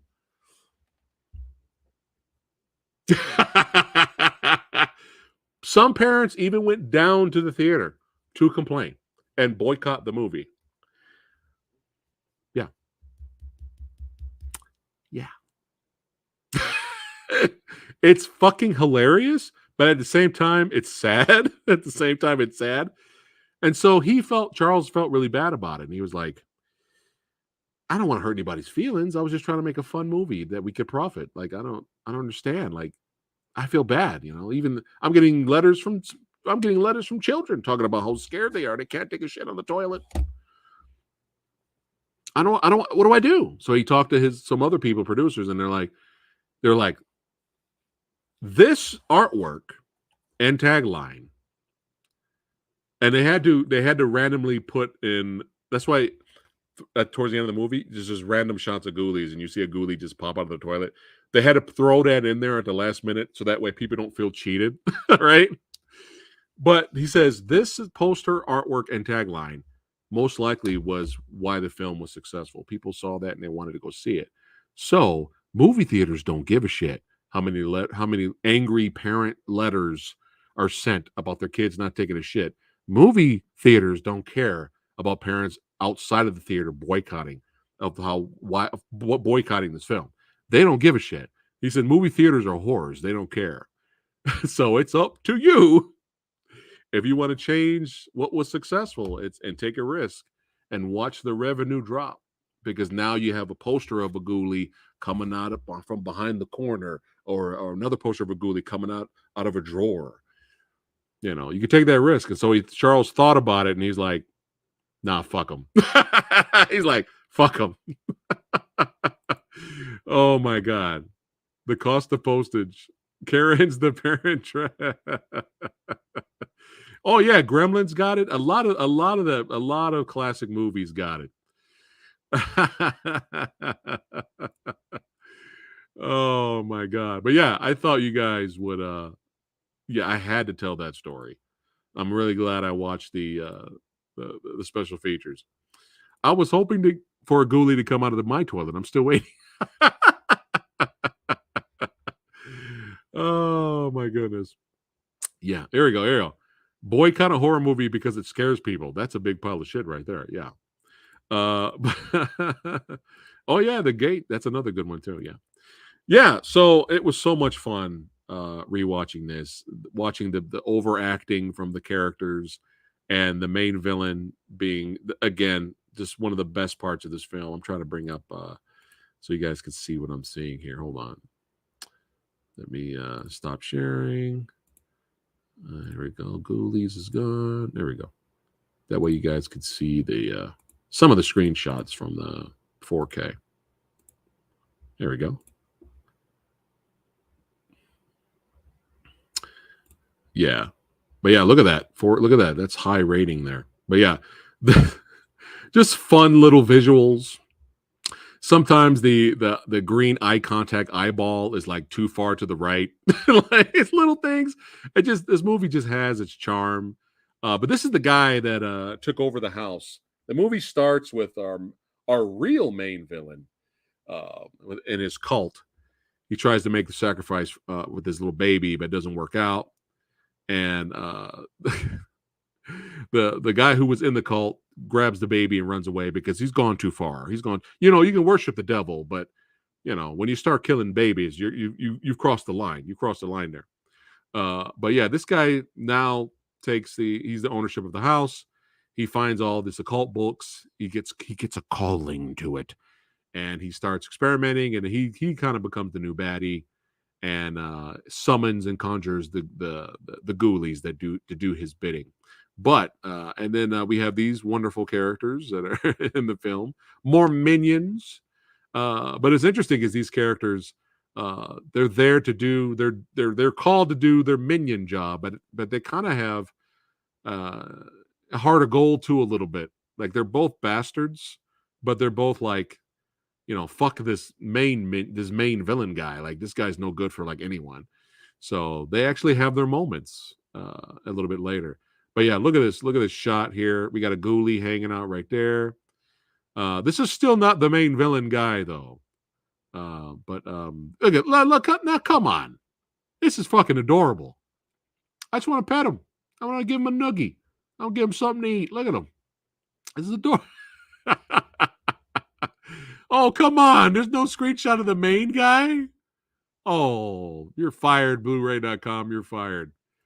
Anyway, the main villain is so over the top. It is glorious. It is absolutely glorious. There you go.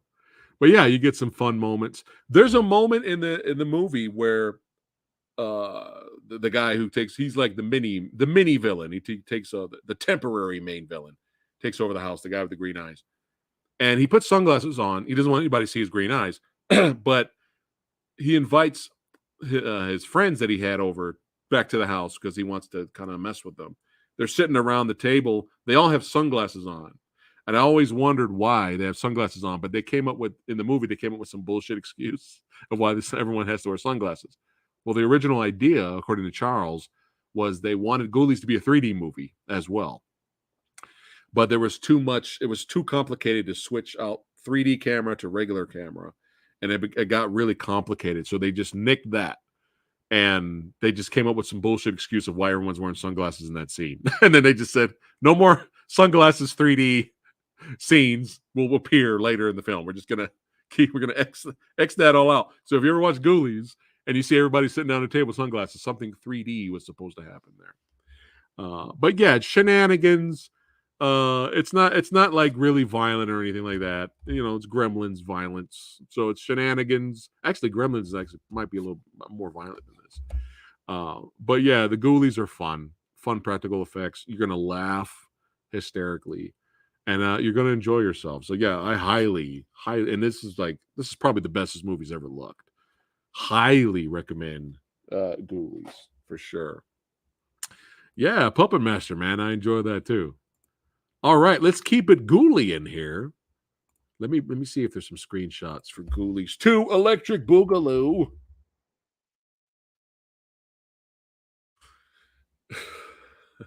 There we go. So this one has a different director. Charles Band's dad directed this now. Let me get to this one. And this they'll get yours in the end is the tagline this time around.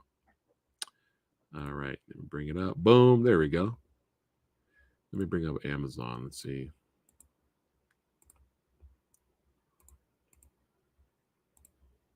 There you go. Now you guys can see what I'm looking at there. Ah, whoops. That's an old school Blu-ray release right there. But yeah, both are Ghoulies. And Swamp Thing, which I'll get to in a minute, and Ghoulies 2, they're all from MVD. They're all from MVD. So MVD's killing it right now. So yeah, here we go. We got Ghoulies 2. This is just a Blu-ray. There's no 4K for Ghoulies. PG-13. So what this movie lacks in over-the-top, memorable villainry, because this guy's like douchebag tycoon. You have this carnival. It's been around for years, and it's not making that much money now. So now he's got to come in and shake the corporate fist. Yeah, you guys better think of something, or I'm going to start cutting people and getting rid of it. So he's like your generic minion tycoon guy. So what this movie lacks in an amazing, memorable, over-the-top, insane villain makes up for in Ghoulies. Ghoulies shenanigans. And the Ghoulies this time around in this one are a little bit bigger, a little bit more detailed, and there's still a lot of fun. A lot of fun. But you have this carnival, and so basically they're trying to work together. Yeah, you guys recognize him. There's been a lot of movies from Willow and stuff like that. Oh, and this guy. All right, so let me get to hold on. I'm gonna get to I'm on the wrong page. I'm sorry. Here we go. Really quickly get through this, then we'll go back to the screenshots. They'll get you in the end again. The demonic toilet-dwelling goblins are back. Stowed away in Satan's den, the traveling house of horror, operated by carnival workers Larry and Uncle Ted, the Ghoulies merrily devour the sideshow attraction's patrons until Larry realizes his horror house is for real and tries to flee the scene. Deliciously outrageous special effects and over-the-top antics ratchet up the horrific fun. All right, so HD 1080p definition of the aspect ratio, LPCM stereo, English, French, Spanish subtitles, introduction by screenwriter Dennis Paoli, more toilets, more terror, the making of Ghoulies 2, Under a Magic Moon, interview with Dennis, deleted scenes, photo gallery, theatrical trailer, two-sided artwork, collectible mini poster. All right, now I can show you guys some of the screenshots here. All right.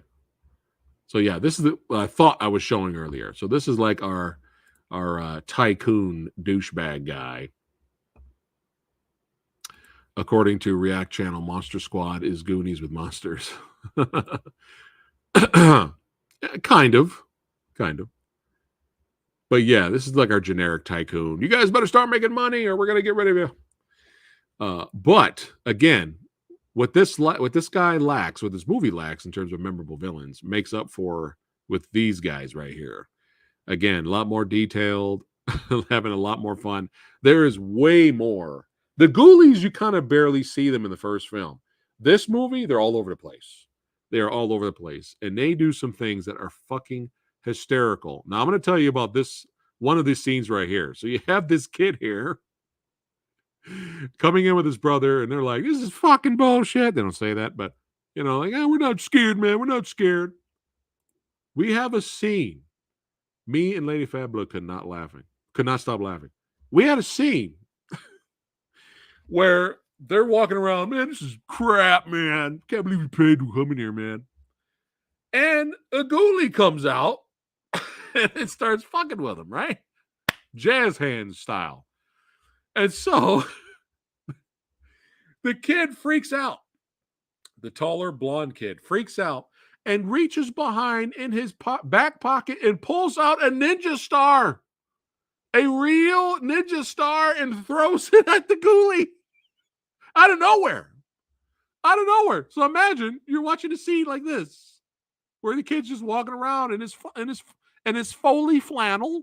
He's walking around with his little brother. And then all of a sudden, the ghoulie comes out and starts ghoulying. And the kid's like, what? Pulls out a real ninja star and throws it at the ghoulie. The ghoulie catches it in his mouth and eats it. And I was like, wait a minute. Did that just happen? Come to find out, the kid is actually a real-life martial artist. And he loved ninjas back then because it's the 80s. Who didn't love ninjas in the 80s, right? And there's an interview with him on the special features where he's all grown up. and he has his own like school and stuff like that, martial arts school. And he talks about it that it was kind of his idea to do that, but it's so random and out of nowhere that we could not stop laughing. We were like, where? It was just bonkers. It just came out of nowhere. So we were rolling. So this movie has tons of crazy stuff like that, where it's just bonkers. This complete. This cranks up the bonkers ghoulie shenanigans up to 11. And here's our old drunk. Now this actor here, either this actor is the greatest actor alive, or he was actually really drunk during this movie, because he's convincingly drunk. I was like, man, is this guy like a really great actor, or he's been hitting the sauce? But yeah, he has a scene in there where he's all about magic, so he thinks he accidentally conjured the ghoulies. And they have this confrontation, and he's all, "You can't kill a magician, motherfuckers." Of course, minor spoiler, the ghoulies electrocute him. So I'll just tell you about that. That's the only spoiler you get. But here's the carnival. The crazy thing is, all the carnival footage for the finale at night is all in a soundstage, and that blew my mind when I found that out, because you think they're outside. But yeah, it's in a soundstage. It's crazy. And here's our rich tycoon. You guys better start making money, or we're going to start cutting. Yes. And he's obsessed with this girl for some reason. Everybody thinks this girl's the hottest piece of ass in the world. And I'm kind of like, all right, to each his own. She's playing an 18-year-old, but she looks 35. But to each his own. To each his own. But look at these guys. Look at these knuckleheads. You can see how they've fleshed out a little bit more detail. Yeah, look at these dudes, man. Yeah, hilarious. You get a little bit of stop motion moments here and there, and there's Satan's den. But the good news is you finally get a toilet scene death in a way. You finally get one in this movie. But here's our hero here, protagonist. But yeah, just so much fun. It's might be a little bit more violent actually than the first movie, even though it's PG-13. The first movie might have been PG. But yeah, this at first I was a little nervous at first. I was kind of like, oh no, this is not going to be as good as the original, right? Like you kind of got that vibe. But then having more ghoulies on screen, fucking with people, killing them and having fun and enjoying it, and just creating traps and just, oh my god, there's some kills in this movie. I was screaming with laughter, just especially for the finale. And that's the thing is like, you think all the ghoulie shenanigans was going to be inside Satan's den, the haunted house section, but no. Oh no, they take it outside. They go out the whole carnival. It's just finale ghoulies shenanigans, fucking with people, fucking with rides, biting arms off. It's so much fun. So even though I would say as an overall movie, the first Ghoulies better, but this is still, I had an absolute blast with this, and this was a great little double feature we had. But I like how the little cover there to kind of make it look all worn out, like an old VHS tape. Let me get this off here, and get some more reverse cover artwork there. There we go. But yeah, random kid throwing Ninja Star at Ghoulie out of nowhere. Hilarious. And here we get the poster here. A little poster there. Yeah, represent. But yeah, I'm happy to have this too. I highly recommend this too. If you're going to watch the first one, you might as well watch the second one, because you get 50 times more of the Ghoulies. The Ghoulies fun. All right, one more, and then we're done, and we can just hang out. And cheers, everyone, for hanging out with your boy on a Thursday talking movies. Yeah. Yeah, it's good to see everyone. Let's see. My peeps and I love you, and Phat Samurai, there are no words, brother. Another great stream. All right, man. Take care, brother. Appreciate you here, man. People aged more in the 80s, I see. Oh, my goodness. He went full method. I don't know. I think I guess. I guess. But yeah, Ghoulies is a lot of fun. Plus, you get kind of minor spoiler. You kind of get kind of a super Ghoulie at the end. Minor spoiler, just something to wet your whistle there. What's going on, man? How you doing, brother? Yeah, yeah. All right, the last one. I've always enjoyed this film, but I haven't watched it in a long time. It's been many years, and I finally got a chance to, thanks to MVD Entertainment, I finally got a chance to revisit this film with absolute gorgeous picture. It's an early 80s movie, so you're going to have a little bit of the film grain there. It's going to be there. But this is the best this movie's ever looked. I was impressed. I was not, because I was like, I remember it being pretty grainy, grimy looking anyway. But this 4K picture is so good. Hold on, let me bring up some screenshots here.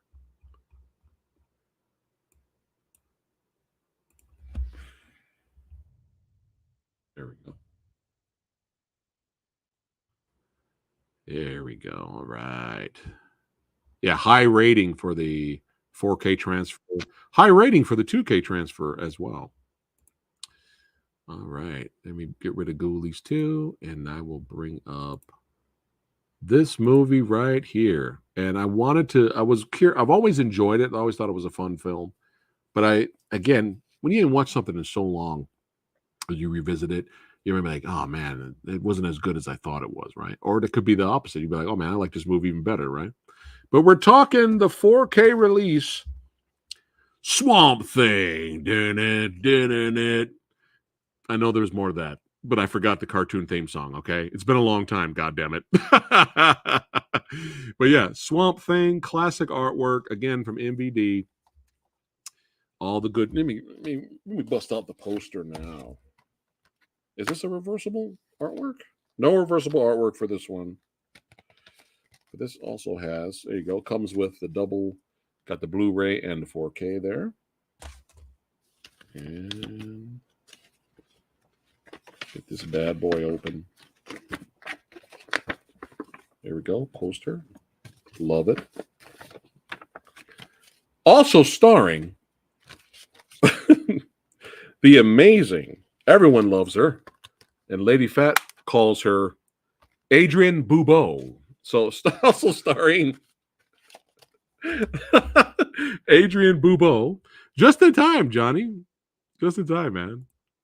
Yeah, I'm glad. Dude, hey, all you badasses watching, if you've not seen the trailer for Triggered, check out the trailer for Triggered. If you haven't seen my trailer reaction, just go to the trailer itself and at least watch it. It looks wild. Yeah. Let's see. I picked up Swamp Thing 1 and 2 for you. Oh shit! Nice. There you go. Yeah, yeah, man. I would love to have the second one, because the second one's interesting because I used to hate the second one. When the second one used to come on TV, I thought it was so stupid. I was like, this is so dumb. And then later, when I got older, I rewatched it with Lady Phat, and I was like, dude, this is amazing.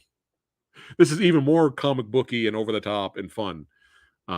But yeah, that's awesome, dude. And that movie, I remember being pretty colorful. So your eyes are going to bleed when you watch that in 4K, the second one. I'm pretty sure. Hey, we got a fan there. 1982. What's so funny is about this movie came out the same year as Creepshow. And it's funny because they're both, in a way, comic book related. And Adrienne Barbeau is in both of them. Just kind of funny. And both of these have comic book animated wipes, scene transitions. It's very interesting. They both came out the same year. Hold on a second. See, I've heard good things about this movie, but I never actually watched it. Heck, even my science teachers from high school mentioned this movie during a lesson. Well, if you haven't seen it, watch the second one right after, because you could say it's more entertaining and more fun, but there's a reason for that. And I'll get into this a little bit in a second. Let me make sure there's some screenshots here, and then I'll show the Swamp Thing. Swamp Thing. Here we go. All right. Boom. All right. There we go. On sale right now. Unrated and theatrical 2-disc collector's edition. It's very important that you guys know that, because they were actually scenes that were cut from the theatrical. Being more boobo. There was more boobo, a lot more boobo in the unrated version, but that got cut here in America because we're idiots sometimes. The European versions, over there in Europe, they saw it. So you get a little bit more of the boobo in this version. But yeah, oh, there you go. There's the MVD's Return of the Swamp Thing in 4K also. Awesome. Awesome. All right, here we go. The DC comic superhero comes to life in Wes Craven's cult classic film, making his debut in 4K. Deep in Florida's darkest Everglades, a brilliant scientist, Dr. Alec Holland, played by Ray Wise from RoboCop, and a sexy government agent, Alice Cable, played by Adrienne Barbeau, have developed a secret formula that could end world hunger and change civilization forever. Little do they know, however, that their arch nemesis, Arcane, played by Loris Jordan from Octopussy, is plotting to steal the serum for his own selfish schemes. Looting the lab and kidnapping Cable, Arcane douses Holland with the chemicals and leaves him for dead in the swamp. Mutated by his own formula, Holland becomes Swamp Thing, a half-human, half-plant superhero who will stop at nothing to rescue the beautiful Cable and defeat the evil Arcane, even if it cost him his life. Yes. So here we go. 4K Ultra special features, 4K restoration. This is like ridiculous. For the theatrical and unrated. See, this is what I'm talking about. I love it when they can 4K both. So that's awesome. DTS HD Master 2.0 mono, Spanish mono, optional English subtitles, audio commentary with writer-director Wes Craven, moderated by Sean Clark, audio commentary with makeup effects artist William Munns, moderated by Michael Felsher, collectible 4K. Oh, we already looked at the poster. Now the Blu-ray HD restoration for both versions. Interesting. They got both versions on the Blu-ray too. That's pretty awesome. Same commentary, same sound. This one has Tales from the Swamp, remastered with actress Adrienne Barbeau. That was a really good interview. Hey Jude with the little kid in the film, a child actor in this movie who's not annoying, with actor Reggie Bats. His interview was pretty good too. That Swamp Thing with Len Wein, creator of Swamp Thing, that was really good as well. Swamp Screen, designing DC's main monster featurette. From Krug to Comics, how the mainstream shaped a radical genre voice featurette. Posters and lobby cards, photos from the film, William Munn's behind-the-scenes pictures, behind-the-scenes photos by Joffrey Rail, theatrical trailer. Look at that. Tons of good things here, for sure. Yes. All right. But yeah, had a blast revisiting Swamp Thing, which I've always enjoyed. The villain freaked me out the first time I seen it. Oh, with the bug eyes.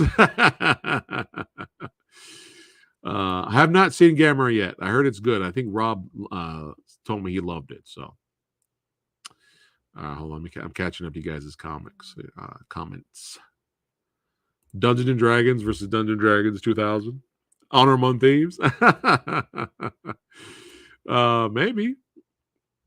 Let's see. Swamp Thing, you are amazing. Swamp Thing, the Earth really needs you. Arcane is bad for sure. There you go. Nice superhero universe. I forgot the lyrics. Yeah, nice. Adam, what's going on? Certified Badass channel member. Good to see you, brother. But yeah, this was a blast revisiting this. Now, this is important, especially Severio, for you who have not seen it. So, when Adrienne Barbeau first read the first draft, she was so blown away by the script. She was like, oh my God, I have to do this. She was so blown away with the ideas that Wes Craven had that she said in the interview that a lot of people are going to laugh at this, but she said in the interview that she signed up immediately to do this film because this was going to be the next Star Wars. I know you want to laugh your asses off, but remember, this was the first script draft that brought her onto the project, that she's seen the ideas that Wes Craven had. Okay. And what happened? First day of filming, budget cut.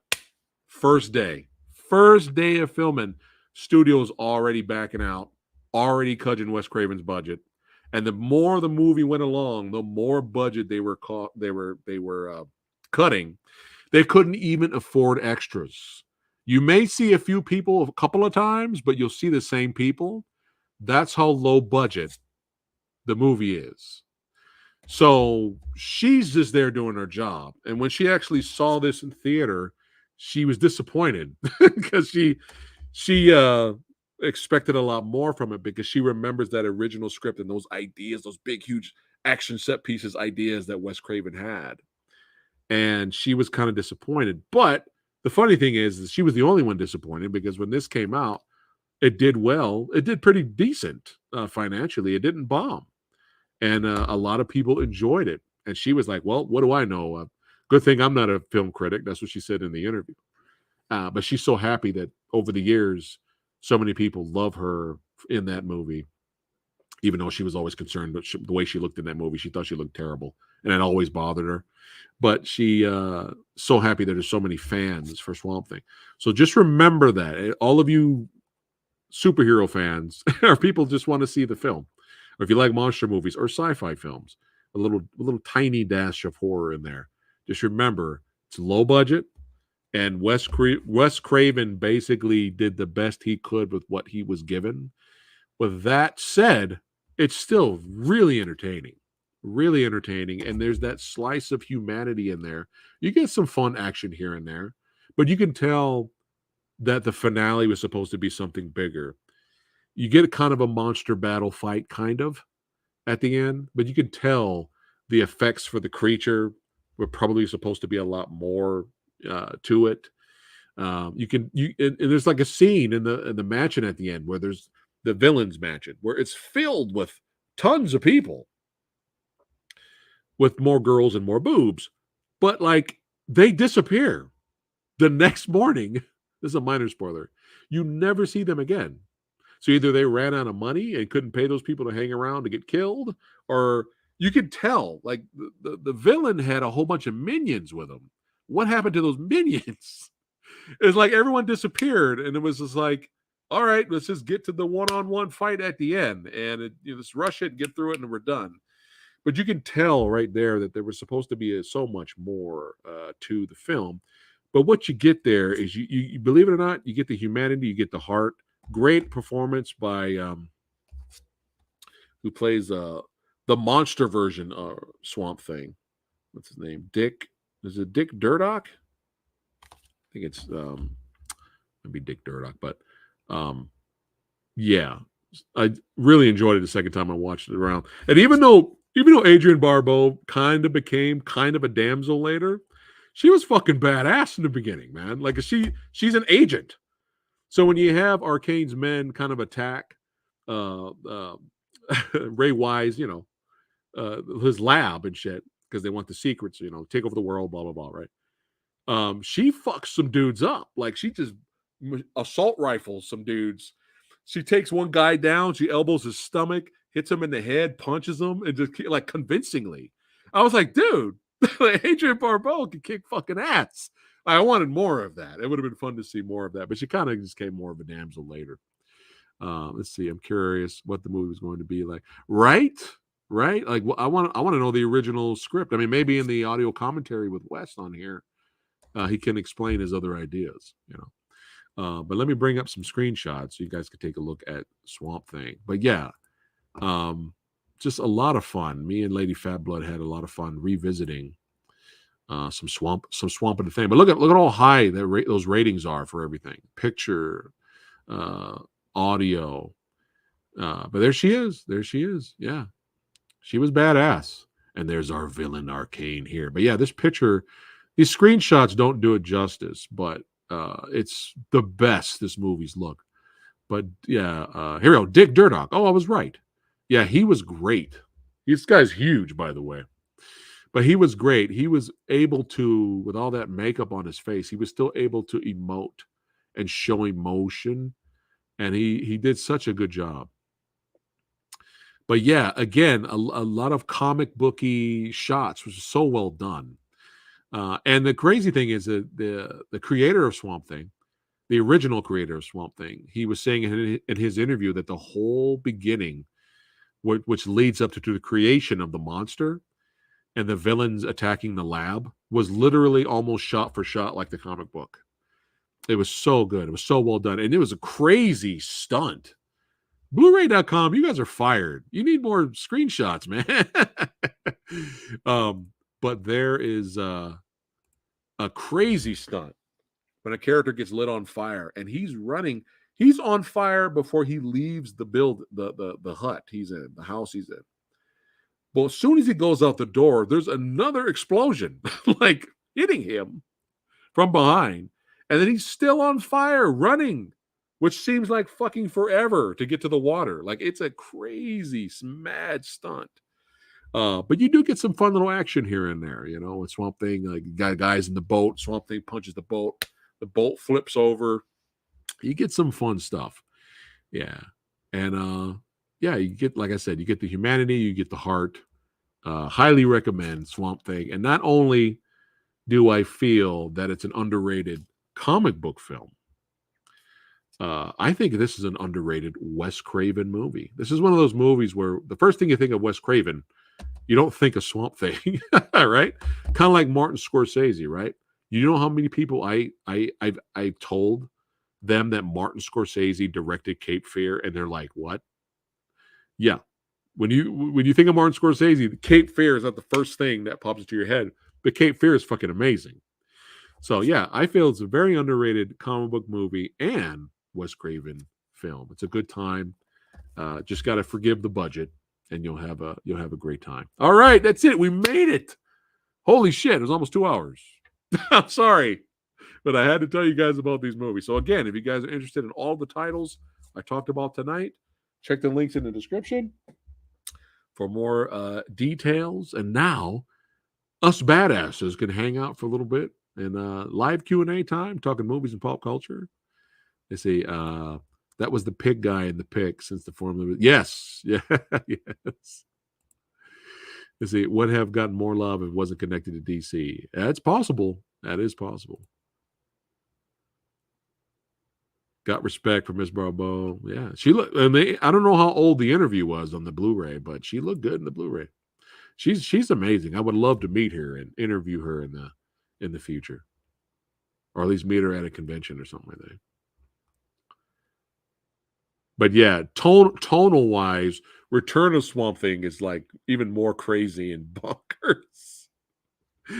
Yeah, it's even more comic book movie EEE in the second one. Like, there's a little small little monster movie horror element in the first one, but the second one's like it's just Swamp Thing coming out of the bushes, knocking double punching dudes, fighting other monsters. You get a little bit of a tokusatsu feel to it because you got the monsters and suits and stuff. So let's drink and chill. Cheers, everyone. I hope everyone's doing great. Oops, sorry. And while I have you all here, just in case, really quickly, quick reminder, don't forget, tomorrow, and it's, where did it go? What the fuck? Oh, here it is. Tomorrow, Friday at 6 p.m. Pacific time, join us for the next Yin Yang reviews. I picked a horror movie this time, The Dare, and director Billy Hansen picked Take Shelter. Yes, starring Michael Shannon, which I've heard good things, but I don't have no idea what the movie's about.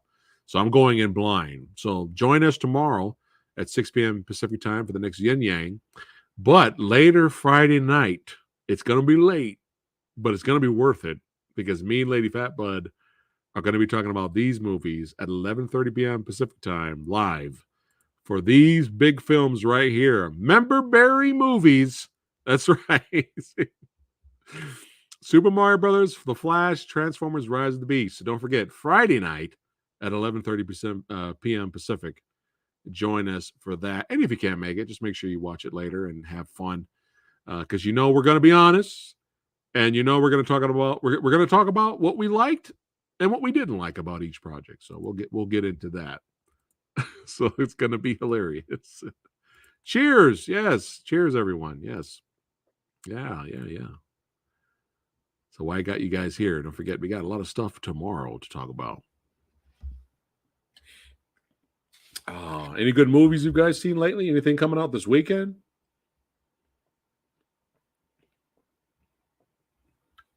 Oh man, it's good stuff.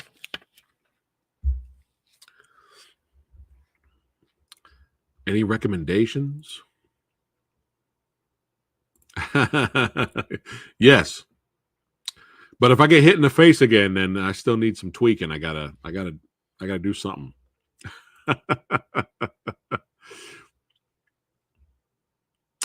I don't know, Severio. You're gonna have to just show up and find out, my friend. Yes, we're gonna keep the suspense going, even if you're right. You won't know till you show up. We're gonna keep the suspense going. Yeah. Oh shit! I forgot Night of the Comet was in 4K. It does. Anybody interested to see the creator? It does. I mean, what do you think, Egg Shen? I have a feeling that the creator has potential to be probably one of the best sci-fi movies we've had in a while, but it's gonna bomb. What do you guys think? Unfortunately, what do you think about that? I don't know why I have this feeling that it's actually going to be a good sci-fi flick, but it's just not going to do well in theater. What is it? Here's a topic we can start talking about right now. And give me some examples of films. What is it about sci-fi movies that are not a part of a popular IP, or not a popular franchise, and they just don't do well? And there's nothing wrong with them. There's some good, sci-fi flicks out there. But they just, for some reason, if it's not Star Trek or Star Wars or a part of something popular, it just doesn't do well. You know what I mean? Like a Transformers or something like that, right? It's not part of a popular IP. It just doesn't do well. I mean, what do you guys think of that? Why is that? Why is that? And I mean, why do you think that is? And give me some examples of some really good. Let me know, because I would love to watch them and review them. But give me some examples in chat right now of some sci-fi movies that you really liked, but they're not a part of anything popular or a franchise, but it needs more love, or you just enjoyed it. Give me some below. I would love it. Like, I like Dark City, right? Nobody remembers Dark City except Dark City fans. Right? But there's tons of movies out there like that. I haven't seen that sci-fi film Annihilation. I don't know if that's any good. Let me know if I should watch that or not. Who's in that? It's the guy who did Ex Machina. Like I said, critically, these movies will get praised, but I'm talking about this. Why does this not resonate with the audience?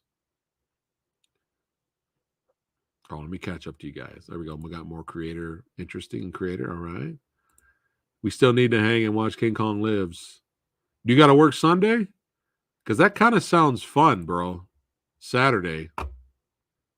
Let me know what your plans are for this weekend. But we got to plan something, because we got to do it. I have not seen Nefarious. I have not. No. I'll be paying primetime prices. I just feel like it's unfair. I mean, that's probably right, Severio. But it's just not fair, because there's so many good sci-fi films out there, original sci-fi. It doesn't make money for some reason. So Annihilation was good. Has anybody else seen Annihilation? Who's in that movie? God damn it! There's so many familiar faces in that movie. Sumo, help me out.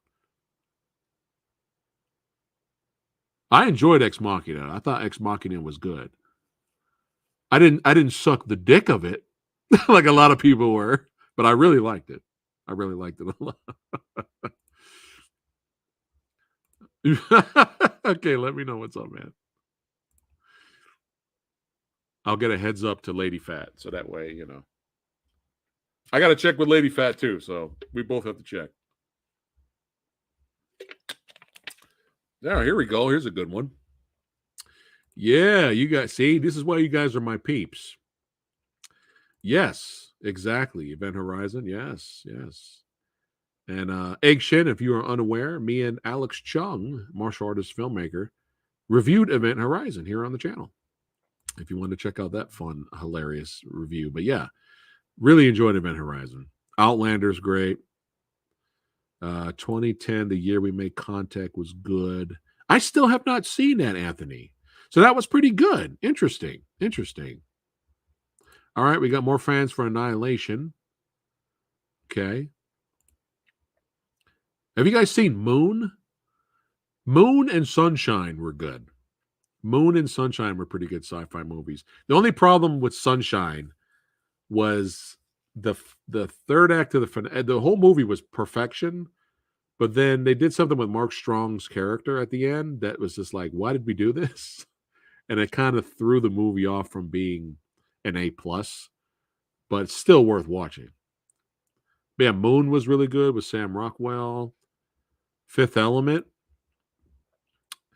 I think Fifth Element might be one of the rare occasions where that actually made a lot of money, didn't it, Michael? That probably made a lot of money. But that's a good example of sci-fi it's original IP sci-fi. It's not related to anything popular, and it did well. So there's proof that it could do well, but it seems like it's rare, Well, no spoilers. Heather's favorite movies, E.T. Okay. Upgrade. There's a Jones nailed it. That's another movie we loved here on the channel. And it was so funny how, I don't know if you could find it now, but it was so funny how the advertisement for Upgrade, they took a snippet of me and Lady Fatblood's reaction of the trailer and they put it in the commercial. I don't know if you guys knew that. I don't know if you can find it now. You probably can't find it now. But they put a whole bunch of reactions to the trailer, and that was how they were advertising Upgrade. And you see me and Lady Fatblood like freaking out. But yeah, Upgrade probably didn't bomb, but it didn't it wasn't like a huge like blockbuster success. Outland with Sean Connery. I wouldn't be surprised if that didn't do well. Outland's a good movie, man. It's a sci-fi version of High Noon. Outland's pretty good. I have not seen Satanic Hispanics. I've been wanting to see that since I showed the trailer here on the channel like way back, like last year. Let's see. Jennifer Jason Lee, Tessa Thompson. Okay. Oh, shit. Sumo's favorite, baby. That's his favorite of all time. Sumo's like, fuck Empire Strikes Back. It's all about Mac and me, son. See, now I want McDonald's. 4K Cinema. What's up, brother? Also wanted to see the alien ripoff film Creature that came out. I think I saw that, but I don't remember it. So if I watch it again, it'd be like watching it for the first time. The Sphere I saw once. I think I saw that in theater, and I don't remember hating it. Red Planet, I was always curious about Red Planet. Space Sweepers looked like that would be fun. I think I saw the trailer for that on Netflix. But anybody seen Red Planet? Was that the movie McCloskey with Val Kilmer?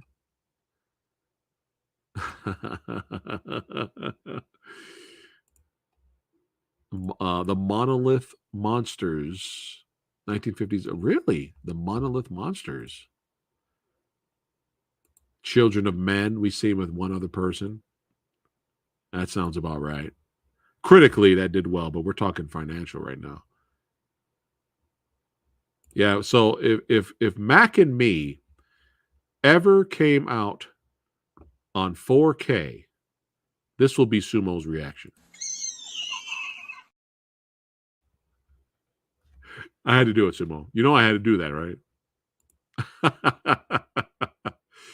And Virus, I was talking to the Lady Fatblood about this. I want to revisit this because I want to see it. It's been a long time. I have a feeling I'll like it the second time I watch it. Let's see. Didn't they do the same thing for Godzilla vs. Kong? I remember seeing you guys in video with a bunch of other reactions and things. Adam Wingard. I don't know about Godzilla vs. Kong. I don't know. I'm not sure about that one.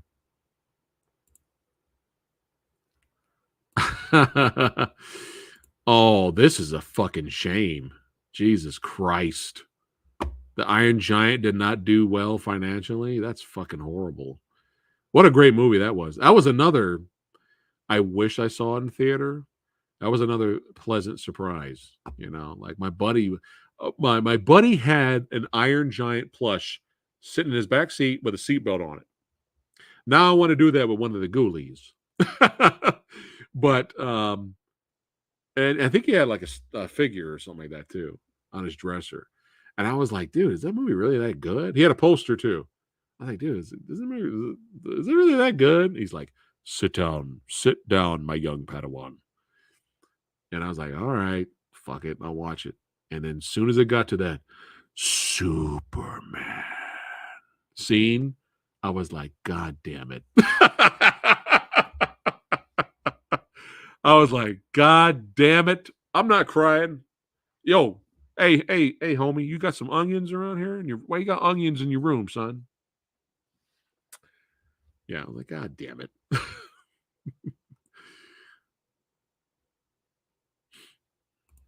I'm assuming that's the virus he's talking about, yeah. Yeah, soon as he got to the Superman scene at the end, I was like, fuck, God damn it. Hold it in.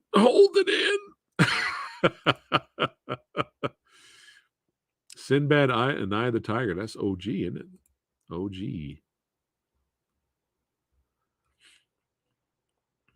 Yeah, I want to revisit Virus.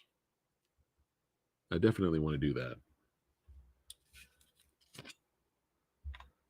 Munchies. Where's the 4K release of Munchies? 4K cinema.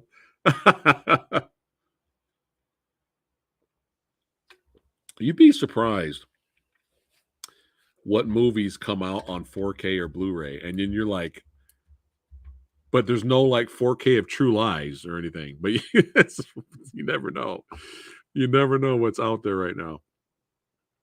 Me and Lady Phat randomly watched these two movies, and because we were in the mood for like bad B movie night, and we were hoping they were going to be good bad, like fun bad, but unfortunately they weren't. And just for shits and giggles, we looked up both movies, and both movies were released on Blu-ray and 4K. And I was like, what? I was like, what? That's it. 4K, that's it. Hashtag it. Start it now. Munchies on 4K. Give us some munchies. Munchies Mania running wild.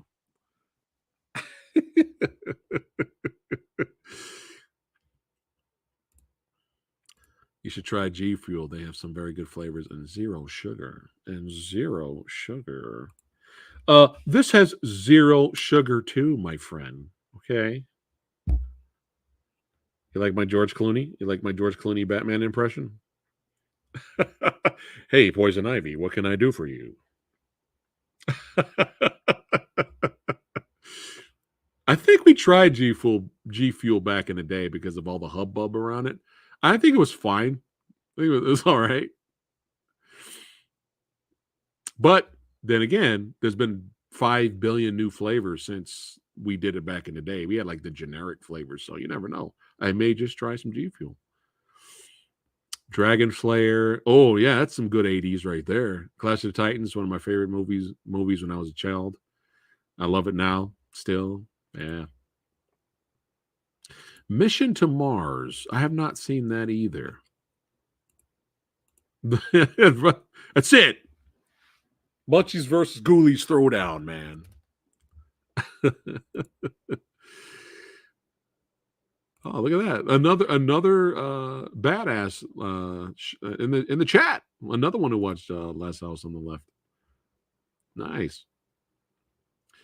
Ooh, oh man, Lady Fabulous story on her experience with Brazil was really entertaining because she watched. I think on the how did she? I forgot how she watched it. I seen it before her, and I really enjoyed it. That ending, holy shit!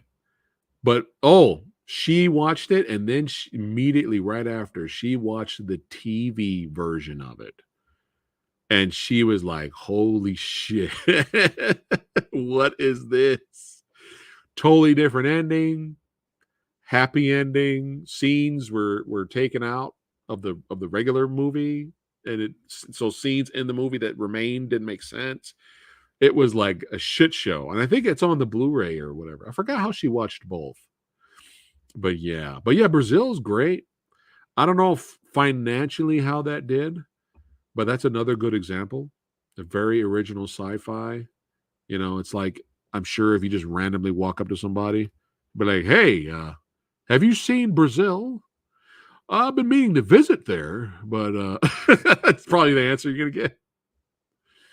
But yeah, Brazil's a good one. Red Planet, Val Kilmer. Okay, so Val Kilmer was.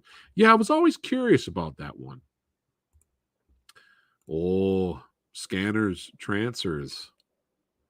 I have I think the first three Trancers movies on Blu-ray. I think I have those, and I still haven't watched them yet. I'm so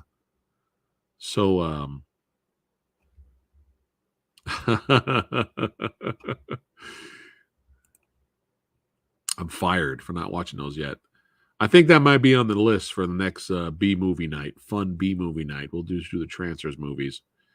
I don't know how many. There's probably Trancers 30 by now, but at least the three that we own.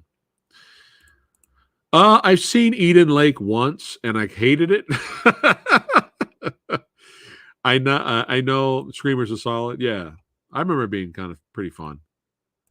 Eden Lake, has its fans. It's one of the most disturbing films you'll ever see. I was just fucking annoyed. That whole movie, I was so annoyed. When you're out trying to have a good time with your wife, and you're out in the middle of nowhere, and you have 6 to 8 douchebag teenagers because they're strength in numbers, being assholes.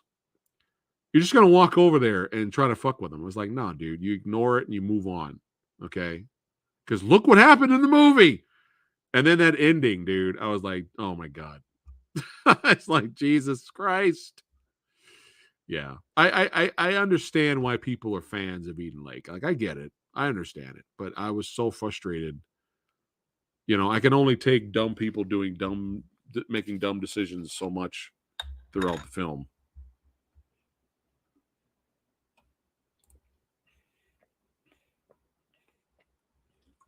Which one, Michael? Which one is that?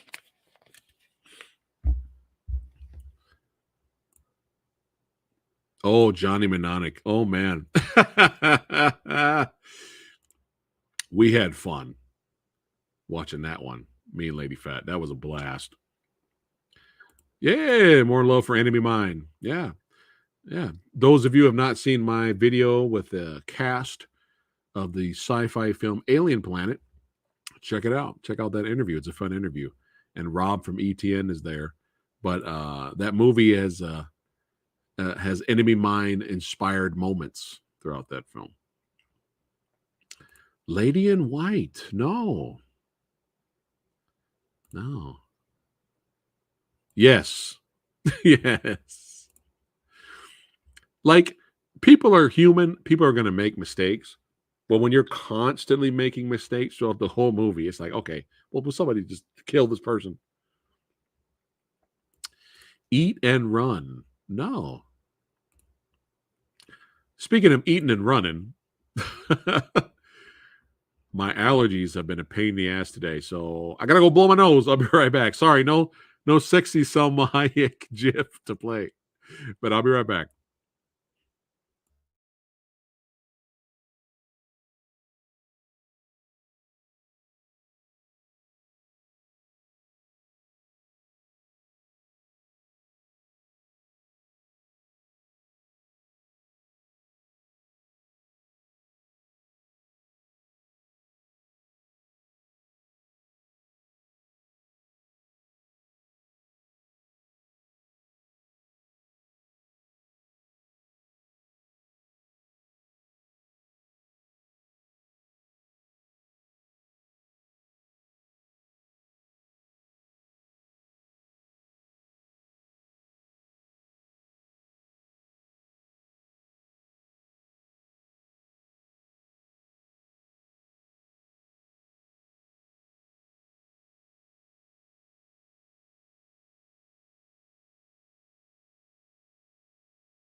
All right. Sorry about that, guys. I had to get a refill. Something turned to something else. I had to take care of it.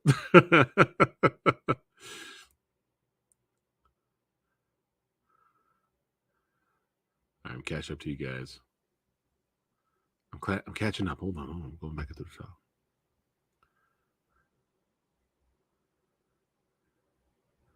Oh, what's on Tubi? I'm going to check that out. I'm going to put that in the queue. Yeah. One of my favorites. Love Akira. It came from outer space.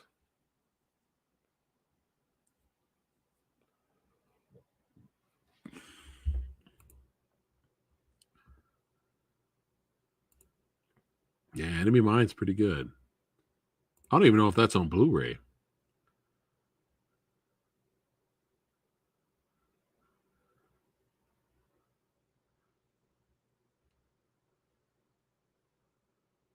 What?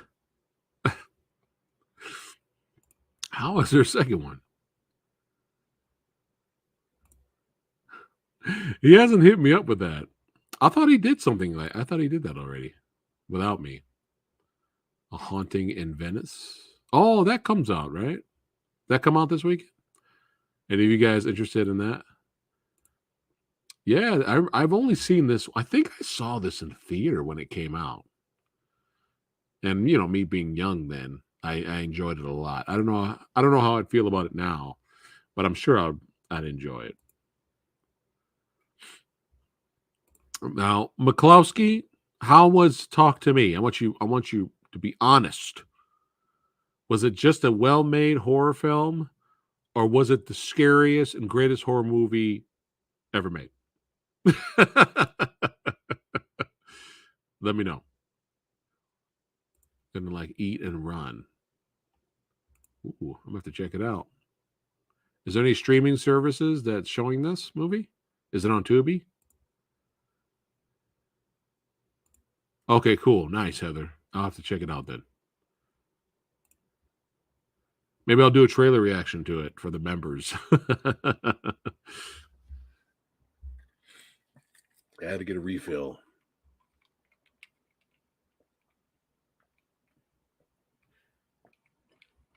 Oh, that's good grease.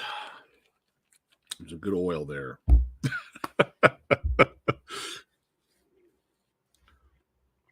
Lady in White. Man, my frohawk is all over the place. I think it's time for a haircut.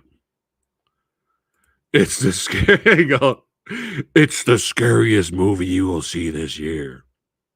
I'm waiting for McCloskey's response.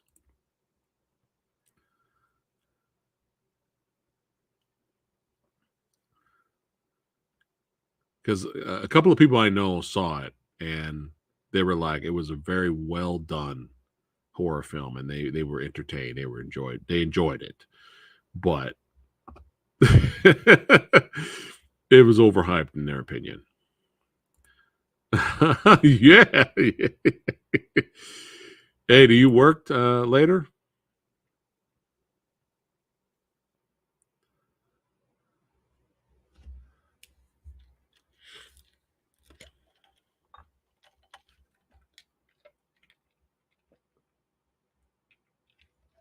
Oh yeah. Oh boo!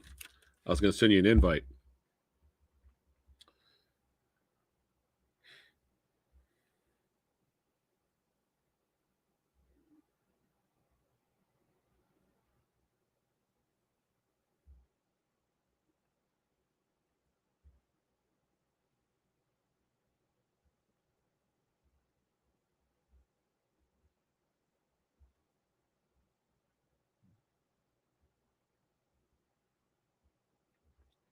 All right. The alien in Eat and Run looks kind of like King Kong Bundy. What? Oh, this sounds amazing. Have any of you guys seen this movie? They're making another Chicken Run movie. What? I don't like gravy. No, we all know who has the pipes, bro. All right. Yeah, you guys don't know this, but Sumo's got he's got range. Oh yeah. He was singing one day. I was like, what the? I didn't even know. I was like, what the hell? I mean, we're talking like opera, like on the Pavarotti on the stage. You know what I'm saying? Like level.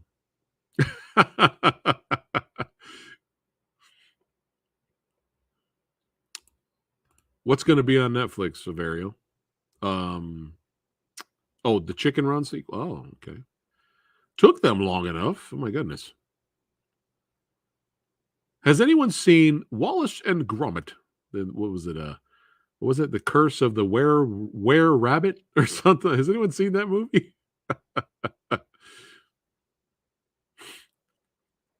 God, I hate allergies. Jesus Christ. It will not be a 4-hour stream tonight. I'm not going to make it.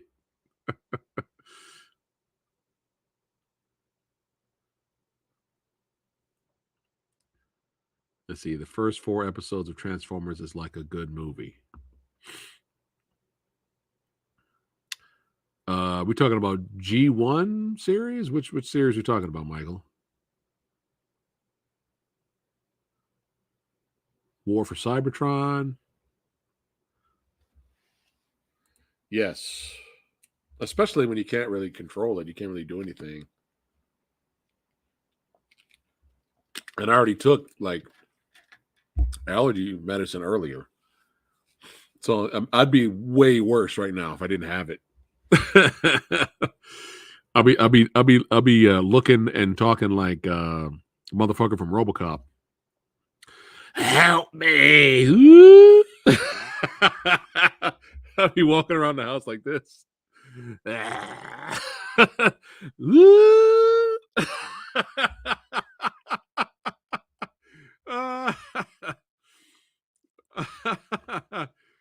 gonna find a GIF now.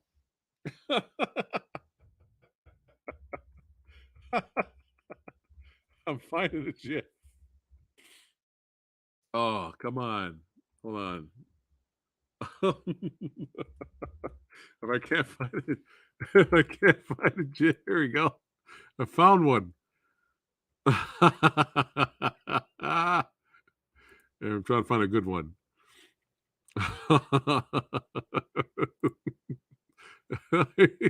Oh shit. Oh, this was probably too big. It's not gonna work. God damn it. This is gonna work. Here, I'll just find an image.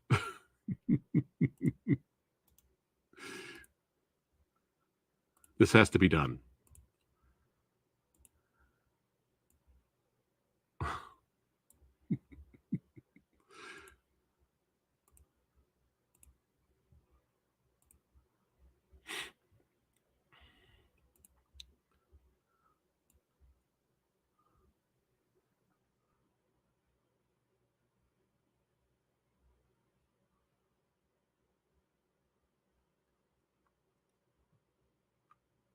Where'd it go? Damn it. It just disappeared. Oh, that...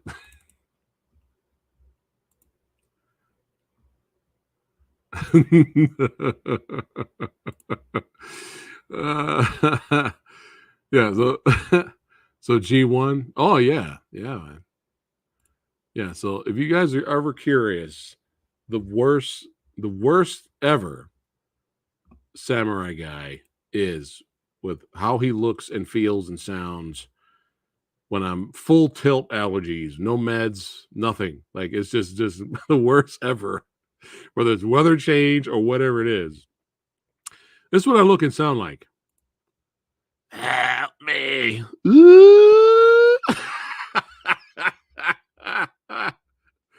Welcome to my channel. Please like, share, and subscribe.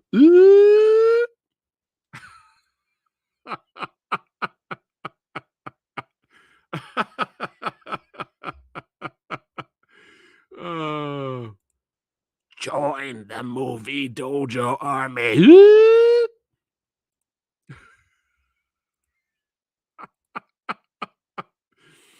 Oh God. Oh.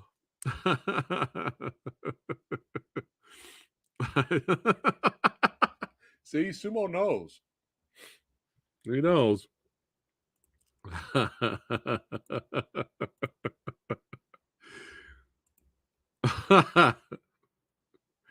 don't know. I might look like that Friday night. I don't know, man.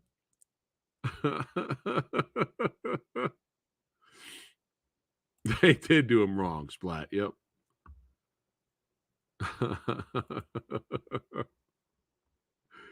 Oh, classic.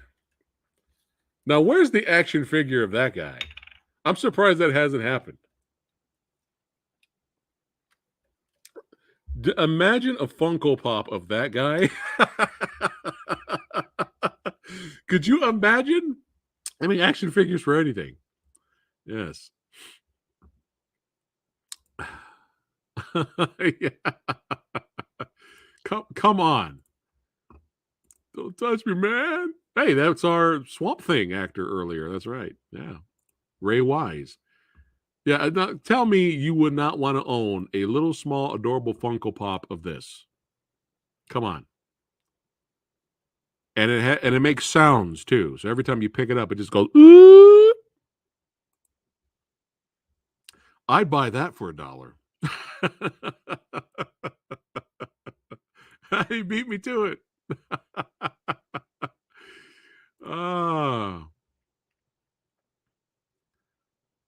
McCloskey, I didn't get a response about the movie. You say you just want to talk to me. Was it a well done, well made horror movie, or was it The Next Coming of God? Seen that one? Wallace and Gromit. There we go. The Curse of the Were Rabbit. I remember that being kind of fun. I think I would buy that too. Can you imagine? I think just giving Lady Fat Blood that as a gift. Funko Pop of that guy.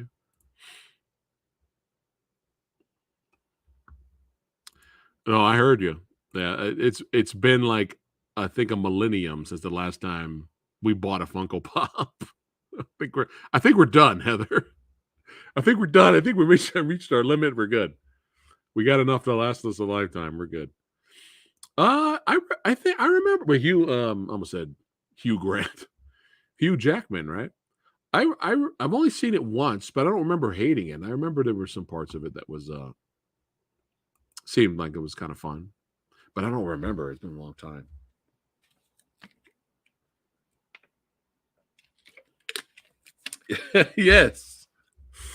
Yes, with exploding, splattering action.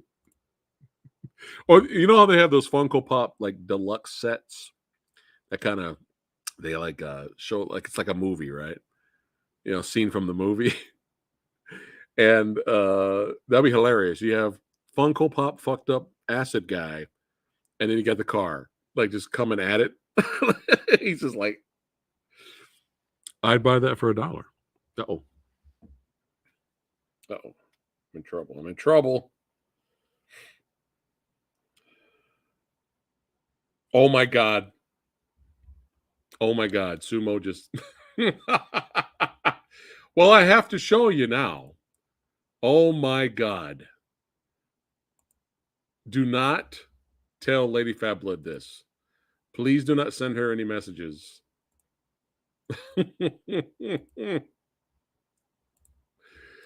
Hold on. I gotta bring it up, and I gotta.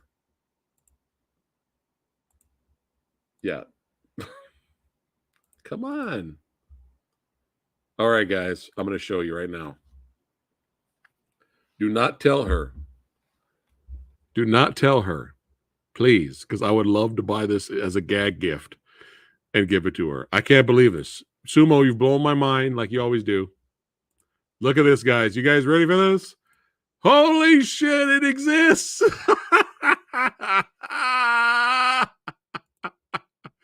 It's not a Funko Pop, but still, an actual. Oh my god, look at that price. Eee.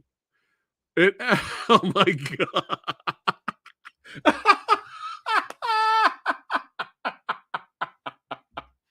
Oh my God.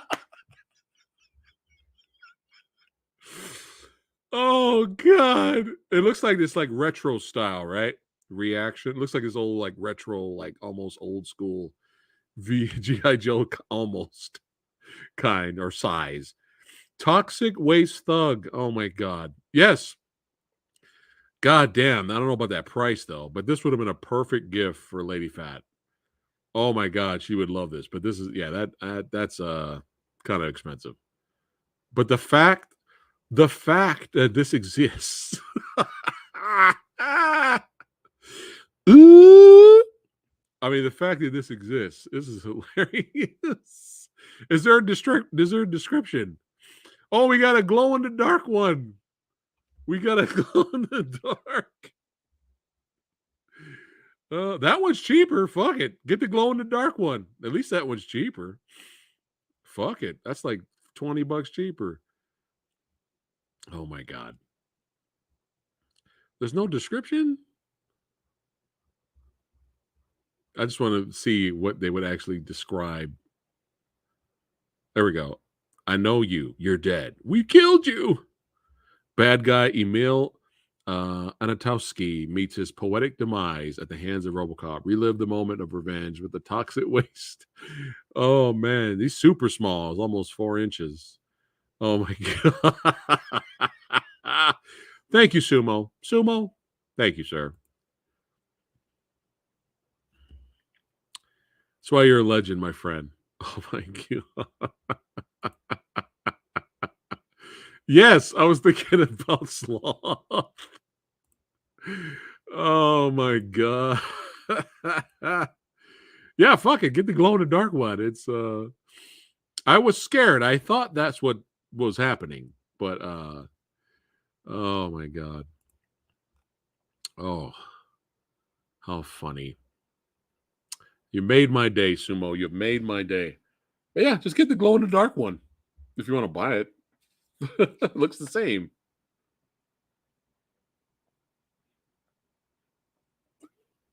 Buy that and hang that on the wall. Just hang it. Oh my God. Now you got me wondering what other what crazy action figures are out there that exist and we don't know about it. Oh, you know those Master Universe figures I have, Sumo, with based off the movie. Those like re-releases based off of the Dolph Lundgren movie. I could have sworn there was a Gwildor figure too.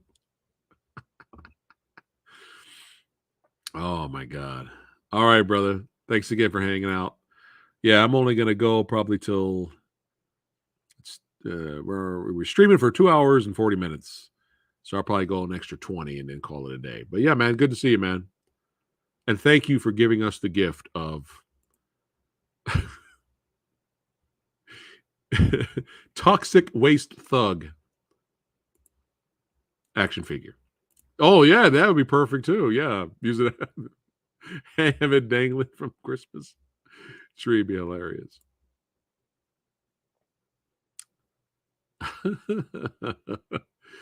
Oh my God, what fun!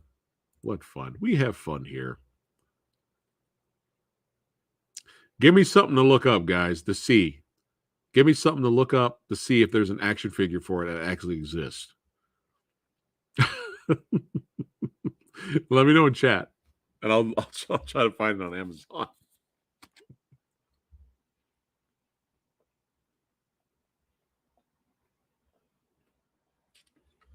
I'm jealous of a buddy of mine has those first release, the Warriors action figures. Man, those are like worth a lot now. But then they re-released them. A different company re-released them, and they were pretty cool. Glad you're having fun, brother. Oh my God. I'm still laughing over the Toxic Waste action figure. I think those Warriors figures that just came out recently, those are expensive too.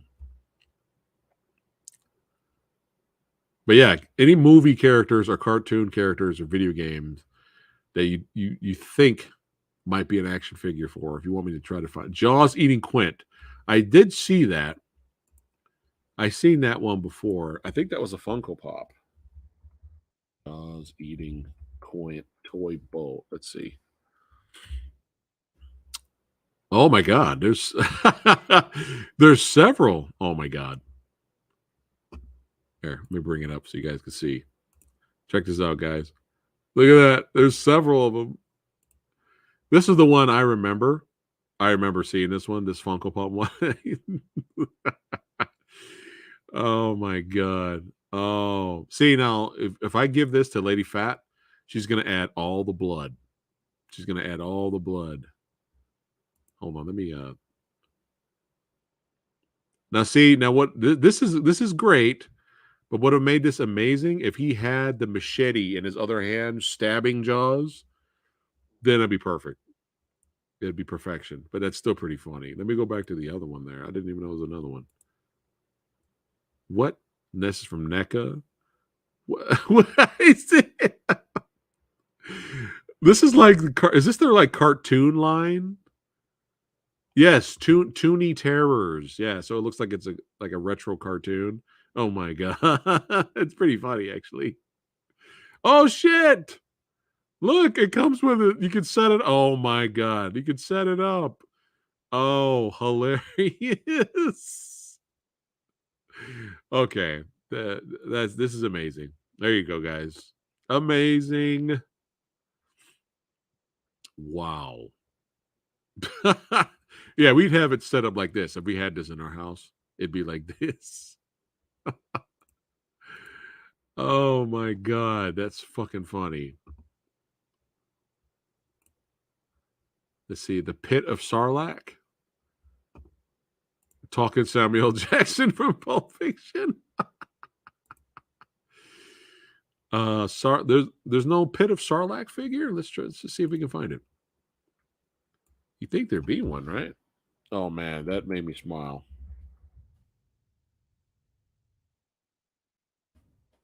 Sarlacc figure. Spelled it wrong. You think there'd be one? That's weird. I don't see one.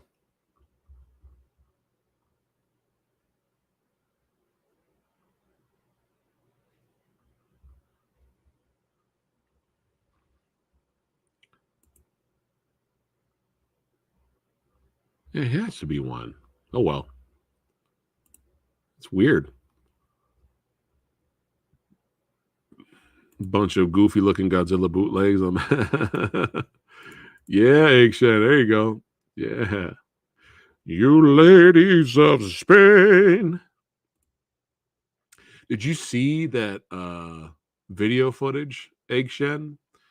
There was an old movie back in the day, old black and white movie. And he had a young Quint. I forgot the name of the actor. Escapes me, unfortunately, right now. Great actor. He was great in From Russia with Love. He's in that movie and he's singing that song. There's a scene where he's not playing Quint. It's another movie. It's another character. But this was like way back in the day, and he has a guitar and he's playing and singing that song. It's great. It was like somebody sent me that clip, and I was like, "Oh my God, that's insane! It's insane, man."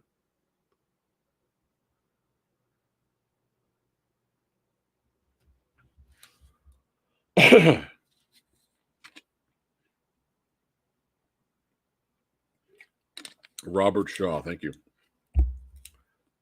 He was really good in The Sting too.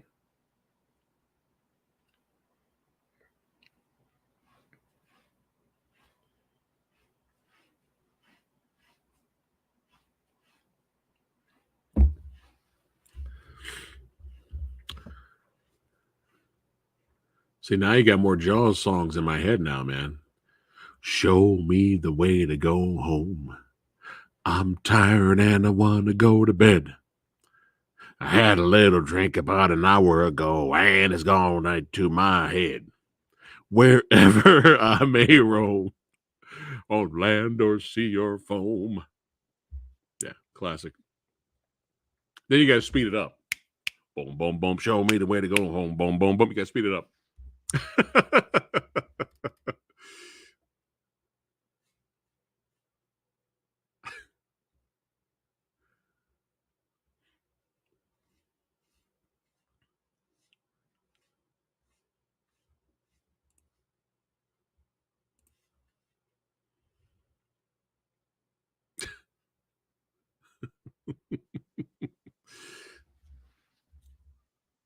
The song from The Last Shark or The Great White is really catchy. I'm sure. Anything anything from Italy. One of the catchiest songs that gets stuck in your head. What was it? It's from. Oh, God damn it!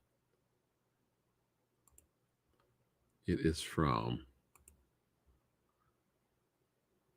one of the most entertaining B movies that I had the pleasure of owning on Blu-ray. It was a blind buy. I was like, I have to do this. Hold on, let me. It's not one. Damn it! Hold on, I'll find it.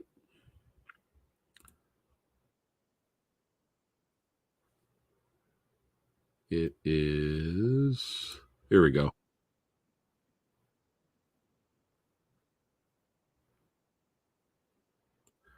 Here we go. This song right here. This will be in your head. Here we go. Black Inferno from this Italian group right here. Yeah, I can't play it because it's copyright, but yeah, Black Inferno. this song. Look at that poster. That's amazing. Yeah, this is like batshit insanity B movie heaven, but it's so entertaining because there's a lot of action and a lot of crazy stuff going on. What is the name of the goddamn movie? There we go. Raiders of Atlantis. Raiders of Atlantis, 1983. Look at this. When you hear this tune, when the movie starts, you know it'll be a good movie. Yeah, this is like 6 minute song. It'll get in your head, man.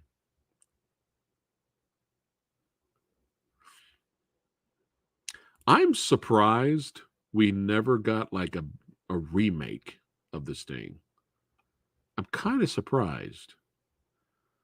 And now that I've said it out loud, Hollywood's listening and I've ruined it. And now it's going to happen. And it's going to be terrible. It's going to be my fault. Yeah. When we're done streaming here and you're want to continue your day, put Black Inferno on in the background. It'll be stuck in your head, man.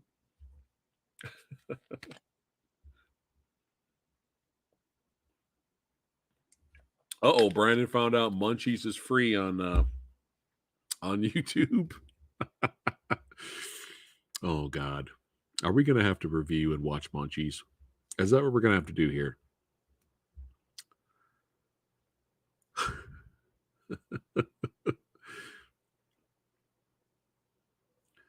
10 more minutes. And I bid you farewell.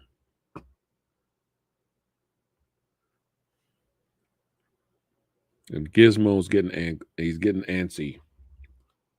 All right, buddy, I'll let you out. He's like, all I want to do is be let free so I can destroy.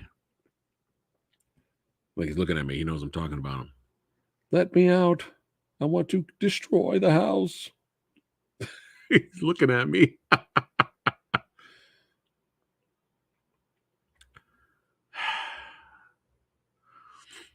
I have seen Night Riders. That was a very interesting movie. I actually had Patricia Tallman, who had a part in that film. You guys may remember her from Night of the Living Dead, the Tom Savini remake. She was great in that movie. I actually had her here on the channel. I interviewed her a long time ago.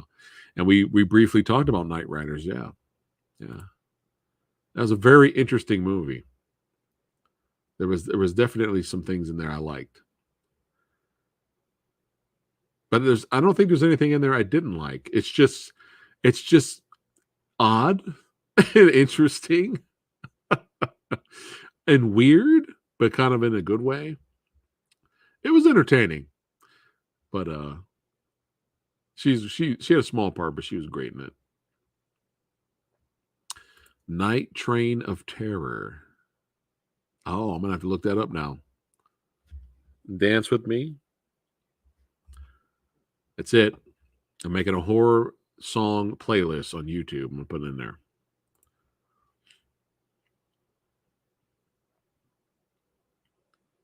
Telling you, crank up Black Inferno, man. You're gonna be walking around the house like this. For a movie about Atlantean people coming up from the bottom that look like they're road warriors from Mad Max. They're trying to attack Earth, and we're defending it. Yes, when you hear that song, you'll be like, "This is for that movie." See, they probably got 5 remakes on their list to make if the writer's strike ever ends. I mean, you have Dirty Rotten Scoundrels, but that's a totally different type of similar theme, but that's like a different type of movie. I don't know. We'll see. We'll see. Hasn't come to mind. Maybe we'll come up with something. Because every year's tradition, we'd love to, talk about all the movies we watched during a horror movie marathon, and talk about them for sure. It was song of disco. Yes, that might be a good alarm song. Black Inferno. Then wake you up in the morning.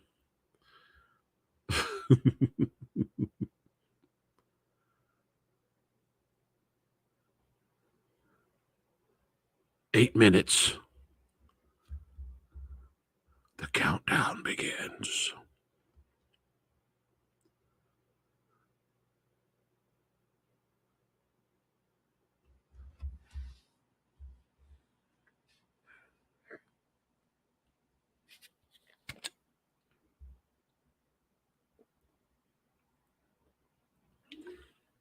Halloween watch parties. I don't know. I want to do more watch parties with the channel members if I can.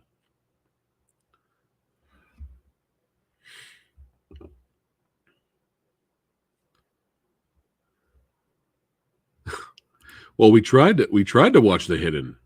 I tried to do a watch party with the channel members, and then right around the time I waited 85 years to finally watch it with the channel members, and right around the time we had to do it, we have to pay for it now. So we can't do that. It's not the fact that I have to pay.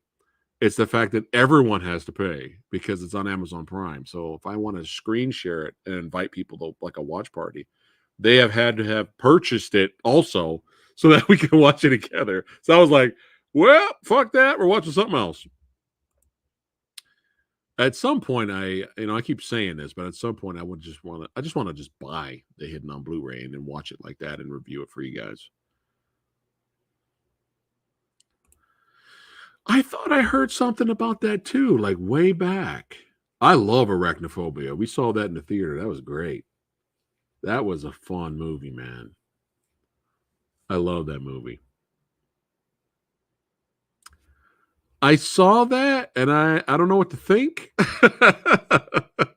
Because Rhea Ripley is my girl, you know what I'm saying? So I'm just like, I'm surprised Rhea Ripley wasn't injured after Nia Jax. Yeah, so hopefully WWE's got gold with Rhea Ripley and they got gold with that stable. That stable is going to print money.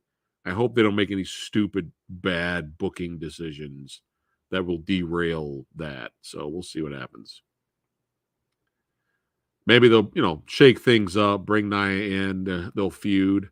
Nia and Rhea Ripley will feud for a while, but then Rhea Ripley will win, and then Nia will go back to retire. So we'll see.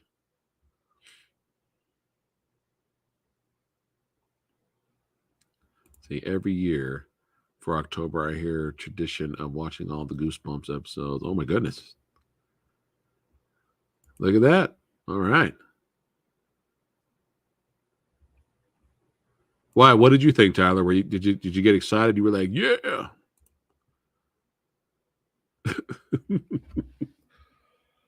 Let's see.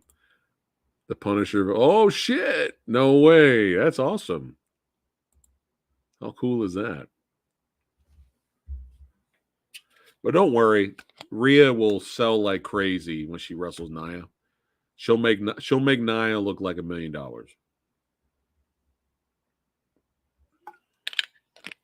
Yeah, so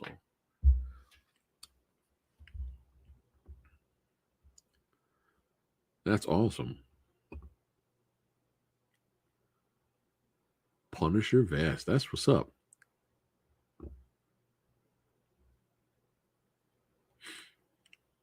Four minutes.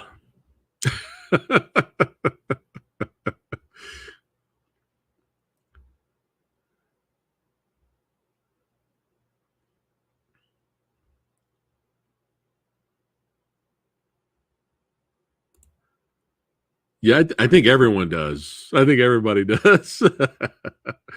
My buddy Edgar hates him. He hates him. But that's good. That's good. You want your villains to have heat, right? There's nothing worse than a heel coming out and there's no response from the audience. There's like nothing. Like they try to get heat, but the audience doesn't care. You can hear crickets. Like there's nothing worse than no response. So the audience keeps hating them, then they're doing their job. But yeah, my buddy hates him. He does.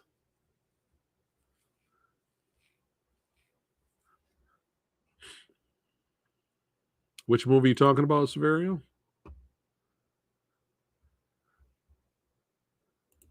Which movie is that? 4 minutes of playtime. Yeah, I'm hearing. Like I'm not really watching. I'm kind of seeing highlights here and there on YouTube, but um, I'm hearing good things about LA Knight. I'm hearing he's got charisma. He's got a good look.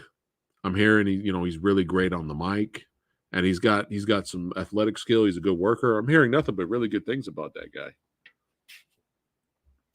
Nate Doggs is back, so everything's okay now because he's back. It's good to see him, man.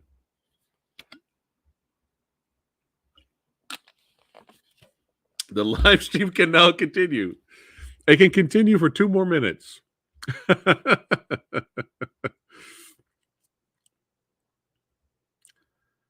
For a second there, the Black Cauldron. Oh yeah. That was entertaining. For a second there, were you worried, Tyler, that they weren't booking him right, like in the beginning, like he just kept losing? And a lot of fans were like, "What are you doing? This guy's gold. Why do you continue to have this guy lose?" Well, it kind of looks like they're finally using him right now, so that's good. Two of them, Nate.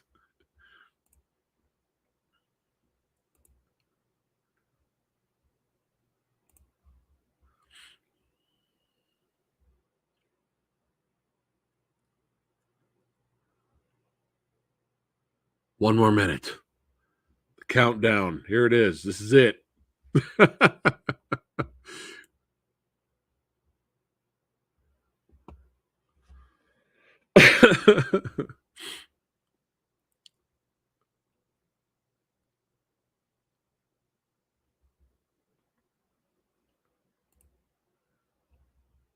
Oh, good. That's right. Nice. It's time. Well, hey, I had a blast. Thanks again. Man, these live streams are becoming longer, like the norm. Like this is the normal. This is the norm now.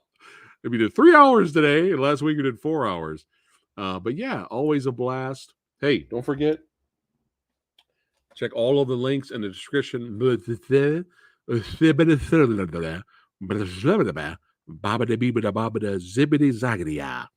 Yeah, Check all the links in the description box below the video to check out all the movies I talked about tonight. If you're interested, check it out. Check out the prices and features. And always a blast hanging out with you guys. Cheers. Don't forget tomorrow, Yin Yang reviews at 6 o'clock. And then 11:30 p.m. late night Memberberry Movies live stream. All right, Nate Dog. Take care, brother. It's going to be fun. Show up. Have fun with us. Agree to disagree. Yes. Thank you, Jones. I will do my best. And don't forget to purchase. That's right. Your very own. Your very own action figure. The Waste Villain. Yes. On Amazon.com right now. I'm not even sponsored. I'm just plugging shit. Buy the action figure right now. You know, I had to throw in one more of those. But have a good night, guys. I'll see you tomorrow. Peace out. Black Inferno.